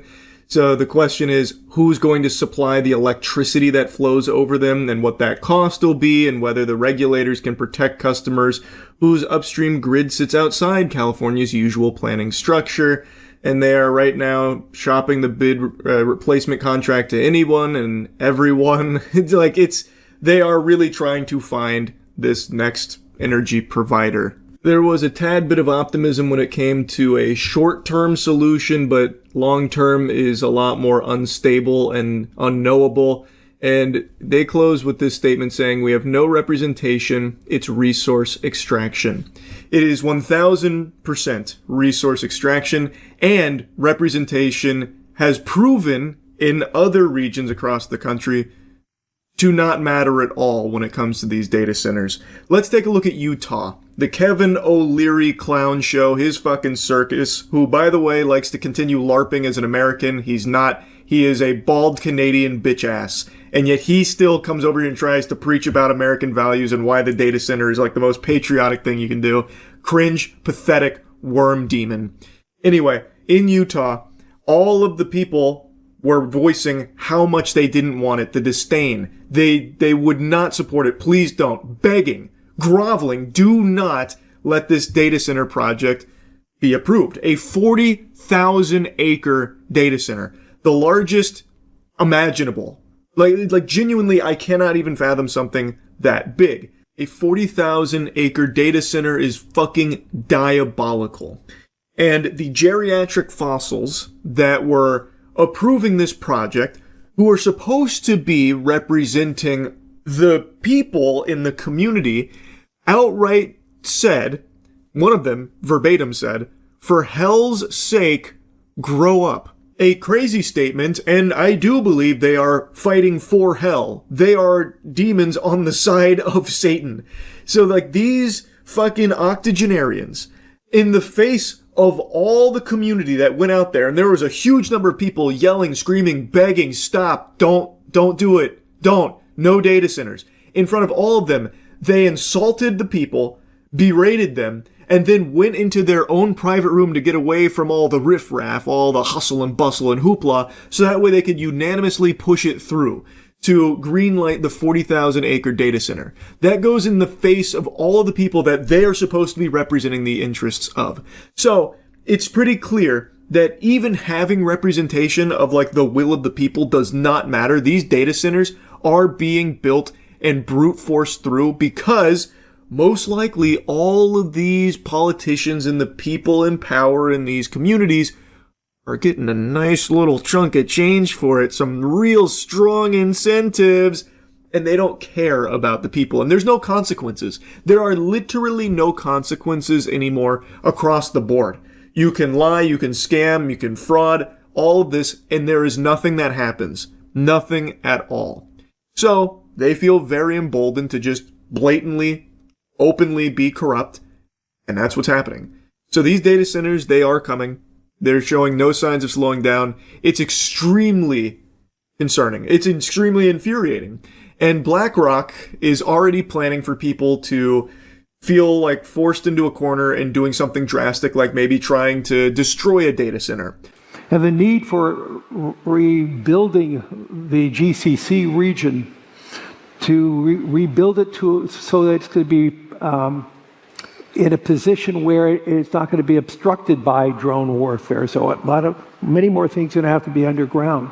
But even here in the United States, if we're going to be building, let's say, these 1 gigawatt data centers, how do we make sure we're not protecting those $50 billion, $75 billion investments? We have to relook at everything because of the role of drone warfare. Right now we're looking at it internationally, but one of my concerns is, could it be a domestic terrorism using a $3,000 drone? These slimy husks, these zombies are getting so comfortable calling anyone that goes against the corporations selling out of this country and their land terrorists.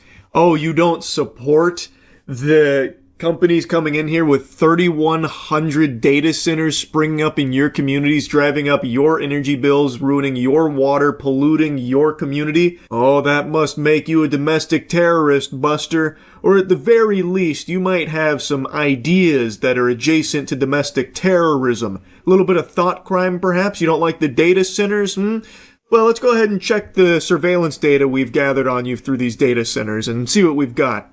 This is Larry Fink of BlackRock. BlackRock is a huge player in the data center boom, and now he's openly talking about, well, how do we protect these multi-billion-dollar investments and the trillions of dollars that might need to be spent in order to secure them? Because what if a domestic terrorist starts using drone warfare on them?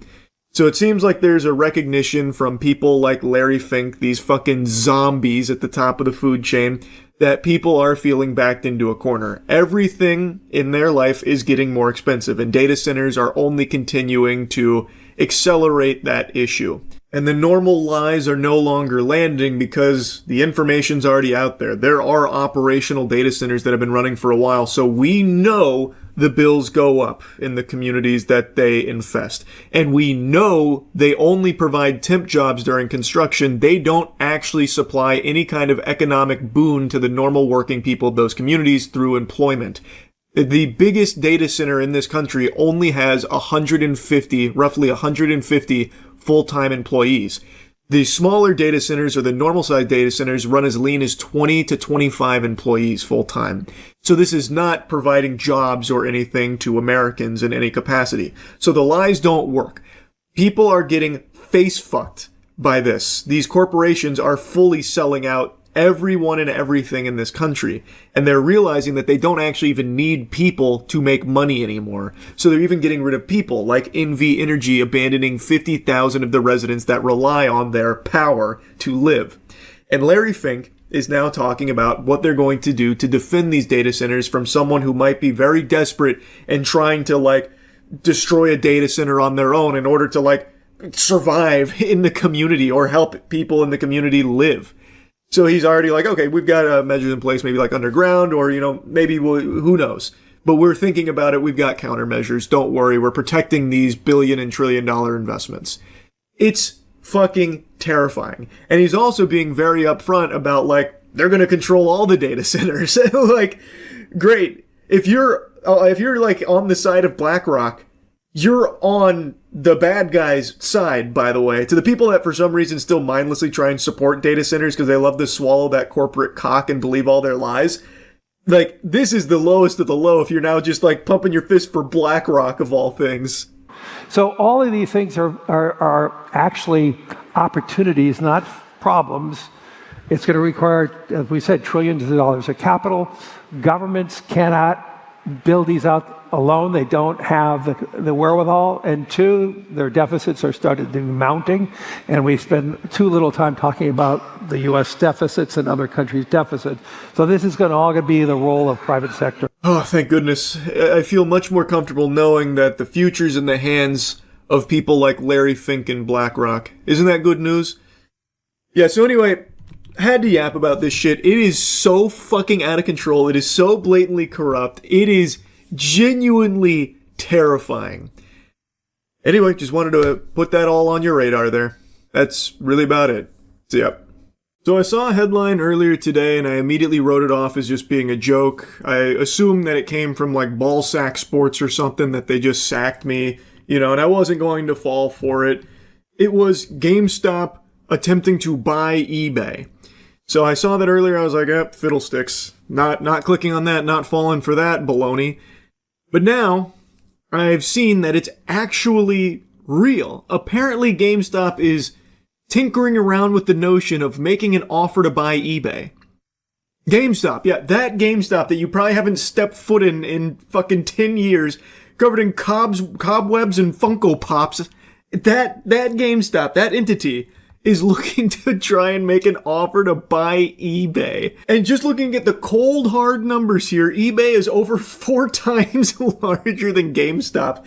eBay could literally little bro GameStop, just putting their hand on their forehead as they do this. Like, it's not even close. It's like a very interesting notion here. And I understand the way that businesses can be structured and the way that these kind of offers can be made is a little bit different. So sometimes smaller entities can make offers to purchase larger ones. Usually that incurs some level of debt and a heavy load bearing, but like there are wacky ways of working it. But I don't see why you'd ever do that. Like, if eBay's fielding those kind of offers seriously, man, I'll fucking throw my hat in there. I'll give them $20 or something, I guess. Like, I'll start playing around with it. Like, this is GameStop trying to buy eBay is like if my local fucking record store decided, you know what? We'll throw a hat in the ring as well.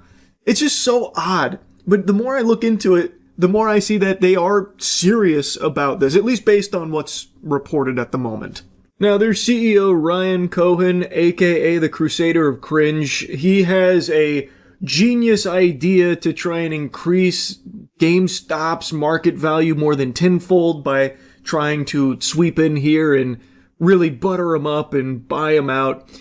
Shares of eBay have a market cap of about $46 billion and actually soared 14% in extended trading after all this. GameStop gained 4% and they have a market value of nearly $12 billion. eBay fucking mogs GameStop. It's not even close. They Gangnam Style on that ass. And GameStop is just a joke of a company. They are literally only around because they had the meme stock pump, the legendary, biblical, historic GME meme stock pump. Hats off to deep fucking value there, because otherwise they would already be buried in the dirt. And no one goes to GameStop except for TCG product now because all of these fucking parasitic scalpers, these brain-rotted fucking worms, infiltrate everything like a plague that even smells like there might be Pokemon there. So GameStop does get some people in the door for that. But outside of it, they haven't been able to actually do anything to save the business. No one's buying games there. They get terrible deals when it comes to trade-ins and shit. Basically, everything a business could do, GameStop does poorly, so most people don't shop there, and they haven't for a very long time. They've tried to just diarrhea blast everything into GameStop to try and get people through the door. So far, TCG is the only thing that's worked, but they tried with Funko Pops and like collectibles and figurines and stuff, but no one's shopping at GameStop, and they're certainly not going there for games. And you bet your sweet pippy ain't no one trading shit in at GameStop because that's worthless. You could literally walk through their door with the Ark of the Covenant and they'd give you $12 in store credit for it. It's just a joke. Like, everything about GameStop is just a full-blown meme. Like, I wouldn't be surprised if the offer they're making to eBay is like $5 billion, but $30 billion in store credit. Come on, you ready to sign? Now, according to the reporting, GameStop has quietly been building a stake in eBay's shares ahead of this offer, and apparently, if eBay is not receptive, Ryan is going to take the offer directly to the company's shareholders. Obviously, all the details aren't publicly known yet, but this article does make a mention that this is kind of a rare maneuver here. For a public company to target one nearly 4 times its size, deals such as this rely on heavy debt, stock insurance, or both, banking on future earnings of the combined company to justify the cost. Now, from eBay's perspective, this sounds like a brain-dead idea, because there is nothing GameStop brings to this deal that helps improve eBay in any way. Everything GameStop touches is turning to ass. They've got the cheese touch. They have the mid-ass touch, which is something I've said before. Literally, they are an example of how not to run a business. They have been in a spiral for so long and are only kept alive because of a meme. Like, they are not doing well. TCG has been the only thing that's been any level of successful for them, and it's just because TCGs in general have blown up fucking everywhere across the board. It's been just full-blown hysteria. And GameStop, I personally believe the reason they're making this move and targeting eBay specifically is because eBay is a place where a lot of these scalpers do the majority of their deals. They do a lot of buying and selling through eBay for their product. And eBay also owns TCG Player, which is one of the biggest places online to buy TCG product. So because TCGs are blowing up and GameStop has already dipped their tiny little balls in there, they see this as a good opportunity as like this, trend that they need to hop on now. And I imagine that's probably something they're pitching them on potentially. But GameStop does nothing to improve eBay's position in that industry at all. And in fact, it only serves as an anchor because GameStop itself is a poisonous brand. There is already a built-in distrust and dislike of GameStop because everyone has their own personalist story of how they got burnt on a trade-in deal, or the prices that they paid were actually a ripoff, that kind of thing. So it's just kind of silly. And I'm not saying it's not going to happen because businesses make awful decisions all the time. Look at fucking Ubisoft. But I personally just don't understand why eBay would even entertain this notion, especially considering there's no way GameStop has the meat to even bring them cash, like a cash deal that would entice them. Because they are not nearly to eBay's size. So I don't know how they'd even begin to structure this that doesn't incur heavy debt. Now, this article brought to light something that I was unaware of, and it's some really interesting food for thought. Should have you scratching at the hair on your chinny chin chin that might serve as a nice little explanation for where this bold and drastic idea comes from. Well, Ryan Cohen actually has a compensation package to the tune of $35 billion, hinging on a turnaround that requires him to lift the company's market value to $100 billion and hit $10 billion in cumulative performance EBITDA. That was revealed in January, so not that long ago. $35 billion bonus on the docket here if he can somehow turn this failing business into a juggernaut. Right now, they're kind of pitching this as a team effort to make it a juggernaut, and wouldn't you know it, if eBay accepts this deal, this might just send Ryan Cohen over that threshold, hitting the mark that he needs in order to unlock that $35 billion compensation package. How fortuitous for Ryan. And let's just be honest here, who's more deserving than Ryan? Ryan deserves to be happy, and he's only a billionaire. That's not enough. We need to make sure he can get a bigger win than that, and that helps all of us. Because when Ryan's happy, everyone's happy. So yeah, this is not a joke here. It seems like this is something that is actively being pursued with GameStop trying to acquire eBay, which I think is a fucking recipe for disaster. GameStop is a joke. It is terrible. They just had their first profitable year since 2019, but that's not the result of any kind of like genius changes and like a big overhaul of the entire business model that makes it better. They achieved profitability mainly through aggressive cost cutting and exiting and closing. So like they just saved doubloons on the bottom line, which they needed to do because GameStop is bloated. It is in the shitter. So that did need to happen, but it's not like there was anything that was actually a very positive change to GameStop that's great or leads me to believe that they'd be able to make eBay better and everything eBay owns better. I think they would only drag them further down. eBay is not a perfect company by any means. They've done a lot of shady shit as well and some bad decisions too, but it's not like GameStop is going to go ahead and go in there and make it fucking sunshine and rainbows over there or something. I just think they would be terrible. Like, I genuinely think it would just be much worse. Anyway, just wanted to yap about this because I saw the headline earlier, thought it was fake. Turns out, not fake at all. That's really about it. See ya. Mortal Kombat 2 just dropped, and I just wiggled these cheeks on home from seeing it in the cinema. I liked it. I think in every possible category, this was a drastic improvement over the last movie, which I recognize is not the most awe-inspiring of praise. It's a pretty low bar to clear. That's like saying the last suppository I took hurt my butthole the least. Though, I will say, even Mortal Kombat 2021, I actually did enjoy. I know a lot of people hated it. I totally understand why a lot of people hated it. But for me, it was just the perfect amount of silly that it became charmingly enjoyable. Like, by no means was it like a great film or anything, but I did like Scorpion and Sub-Zero duking it out in the beginning and the end, and I thought there were some good fights sprinkled throughout, though there was a lot of dead air and a bit of a slog, especially because the main character, Cole, was entirely uninteresting. They just went into the default character creator and just shipped out the most plain person ever. They gave you fucking a scoop of nothing burger with that guy, but overall, I still did enjoy the 2021 movie, but Mortal Kombat 2 is much better across the board. Now, real quick, I just want to let everyone know before diving into the spaghetti and the meatballs here, Starforge is doing its largest sale on 5090 PCs, so if you've been looking for a good opportunity to upgrade your current rig, now's the time. It is the biggest sale we've done at Starforge for 5090 PCs, so you can go check that out now, link in the description. It is constant fighting. It sets the premise right away. We're introduced to Johnny Cage, and then he gets chosen to be Earth's substitute champion after what happened to Kung Lao in the last film. And then they just instantly start the tournament. They go match after match after match after match.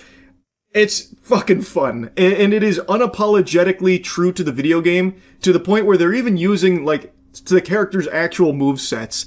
For better or for worse, because a couple of the moves work really well in the game, but on screen look kind of fucking silly, like Sindel. Sindel, all she does is just spam her scream, which is kind of, But it's true to the video game counterpart. So I appreciated that. I also appreciated that some of the arenas they fight in are genuinely straight out of Mortal Kombat levels. Like, they actually, like, one-to-one recreate little pieces of the levels from the games. Like, we'll get into spoilers right away. We'll immediately get into spoilers. When Cole fights Shao Kahn in his match of the tournament, it is on a level that I believe is iconic, that I know mostly from Mortal Kombat 9. I've said this a lot. Mortal Kombat 9 is my favorite fighting game of all time. I mainly spammed Ermac, Noob Saibot, and Raiden. 2 out of 3 of those characters are in this movie too, by the way. They dusted off Noob Saibot for this bitch. That is so hype. But anyway, they actually have Deadpool in this movie. The stage, not the fucking Marvel character. The level with all the acid, I'm sure if you've played Mortal Kombat, you know the stage. You know that level. And Cole fights Shao Kahn on that stage. And it's a really good fight. And it ends with Cole getting his head popped like a watermelon under Shao Kahn's might. And it's not like he was just like a pushover. He didn't get, fucking folded like origami. He did put up like a valiant attempt, and he actually would have won if not for a power-up Shao Kahn had just received. And I really like that fight. And it also shows that they are very receptive to what everyone was saying about Mortal Kombat 2021, that Cole was the weakest part of it.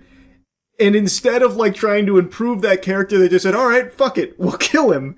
So they blow him up in his match. It happens pretty early into the film. I was shocked. So Cole is not the main character here. And Johnny Cage also isn't either, really.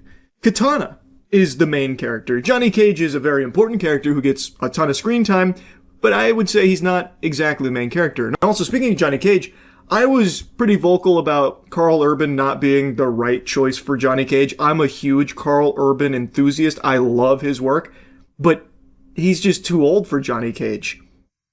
That's what I thought before I saw this film. And now that I've seen it, I still think probably wasn't the best choice. They did a very different Johnny Cage.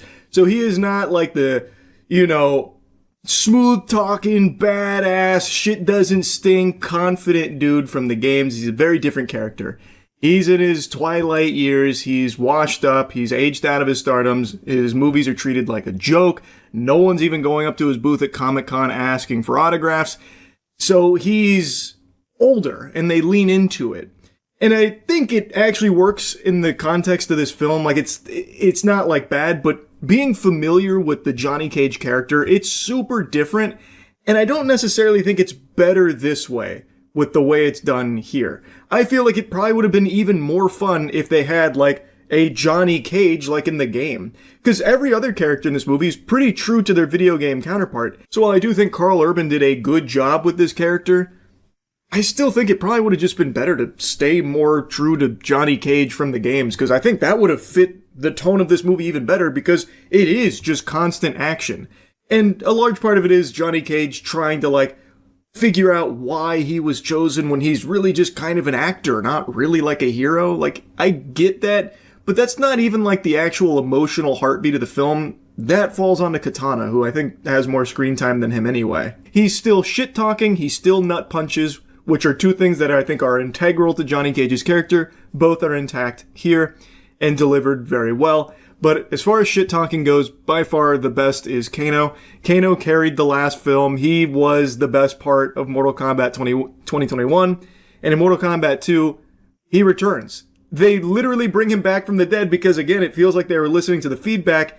they heard everyone liked Kano, even if they hated everything else, so they're like, okay, here's more Kano. We're bringing him back from the dead. So they bring him back from the dead, and then he instantly gets brought back into the fold in a big way. He doesn't have, like, the most screen time or anything, but he is very present throughout the rest of the film once he comes back.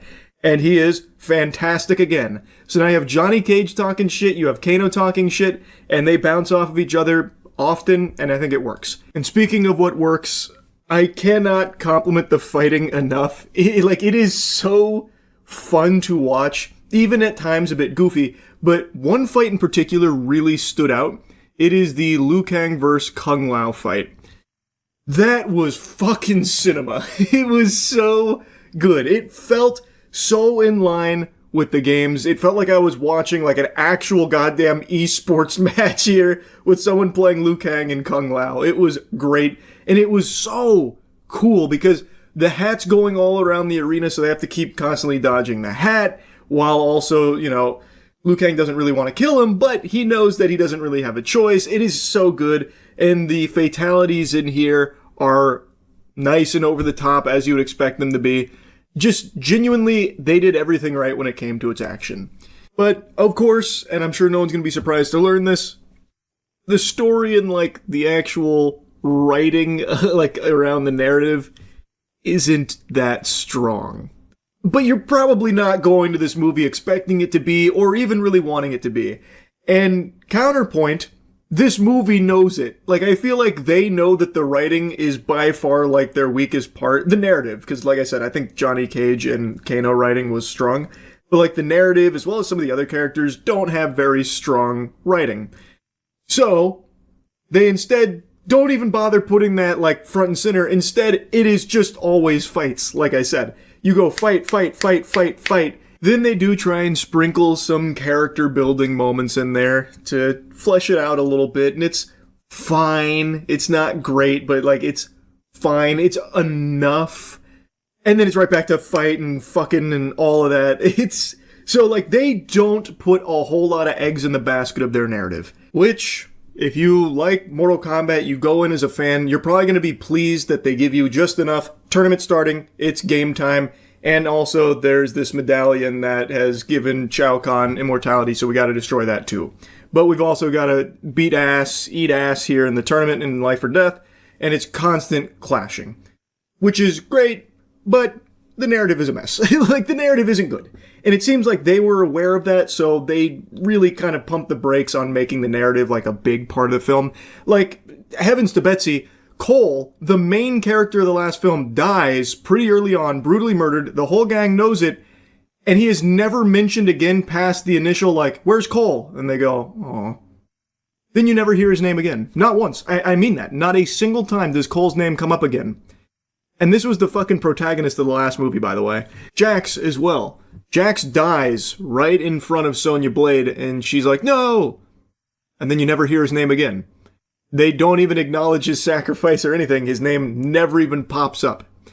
So, like, the narrative is a mess. And even outside of that, then you have Jade, who is back and forth, like, Katana and I are like sisters, but I gotta turn her in, and my loyalties lie with Shao Kahn. And then she decides to, like, betray Shao Kahn a couple scenes later, but there was never, like, a huge thing that explains where that change of heart came from. Like, she was pretty set on, like, Shao Kahn, and then she had, like, a brief conversation, was like, alright, fuck it, and then it goes and helps the good guys. So, like, it bounces back and forth. The narrative is pretty sloppy, but again, it doesn't feel like they were putting a whole lot of focus on it, so it's not overly detrimental to the film, but I do think it's something that sticks out, definitely worth mentioning. Overall, I enjoyed watching this movie. I had a fun time watching it. Like I said, Noob Saibot's here. And I will say, Noob Saibot is very hype. The fight with Scorpion and Netherrealm, great. Really good stuff. But then the writing kind of rears its ugly head at the end there when it comes to Noob Saibot. I won't spoil exactly how that unfolds, but it was a little rough what they did with Noob Saibot there at the end. But anyway, like I said, I liked it. I was pleasantly surprised. That's really about it. So yeah. I saw a pretty remarkable meltdown today. A gentle sir was let go from his job at the UPS store, and He didn't take it on the chin like a champ. He self-destructed like a Voltorb here. Now, I understand getting fired is brutal. Emotions are high. But for the life of me, I can't understand why they would let someone like this go in the first place. Getting fired from the UPS store by this cuck loser, fucking coward, cuck loser, won't even fire me at the beginning of my shift, waits till the end of my shift. Here he is. He literally just hit a textbook soy jack. This guy is the epitome of soy jacking. He goes through every single possible soy jack in the span of 51 seconds. It's unbelievable. It's beyond impressive, actually. And the way that he brings like the camera close to his face reminds me of The Dark Knight with the Joker. And the way he keeps calling this guy a cuck coward loser is a beautiful piece of pathetic artistry. He's speaking like it's League of Legends and he's whining about his top lane feeding. Now, I have no doubt that in the moment, this probably felt very cathartic for him, just having this full-blown, expulsion of the demons inside. He's really upset and he's just letting it all hang loose. He's going hog wild with everything, and I bet it felt like a great relief. But man, you shouldn't have filmed this. You absolutely should not have been the one behind the camera publishing this, because it gets really bad. Darren, the cuck fucking loser from 1892, who's a fucking loser, who doesn't know shit about running a business. The way he introduces Darren here is some Full House shit. Darren comes in, I was half expecting like a clap track to come in there, because he takes off his glasses like he's posing for the camera. He's smoldering right now. Darren, I don't know how he was able to keep a straight face without just laughing, because this shit is unbelievable. So he calls him, the cuck coward loser from 1892. I guess he's insulting him because he's old, which is interesting because I feel like the guy filming is actually older than Darren. The guy filming looks like an anorexic Karl Marx. I just can't imagine he's much younger than Darren here, and yet he's really going in on the, him being ancient thing. I feel like he was just really upset, fuming, the steam out of the ears. He's actually foaming at the mouth. He is rabid. It just seems as though his brain was scrambling in this frenzy to try and cobble together any insult it could muster, even if it didn't make sense.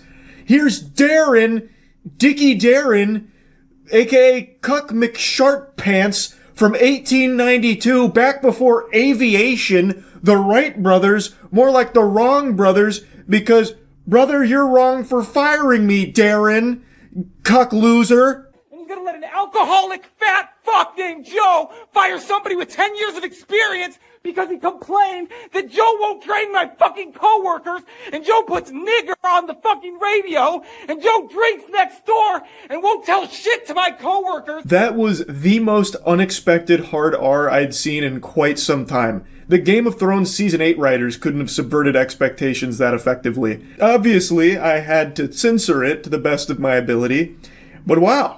So we've gone from Darren now he's brought up this new character in the lore named Joe, who he is clearly not the biggest fan of, saying that he's fat and didn't train his coworkers, so he complained about that, which has led to him getting fired. That's his game theory on all of it. That's his hypothesis. I don't understand at all where the hard R even comes from or what he's referring to here. He's saying Joe puts hard R on the radio? Like, what the fuck does that even mean? It's fucking craziness here. He is so angry. Like, he is angrier than Broly at Kakarot, like, before he becomes the legendary Super Saiyan.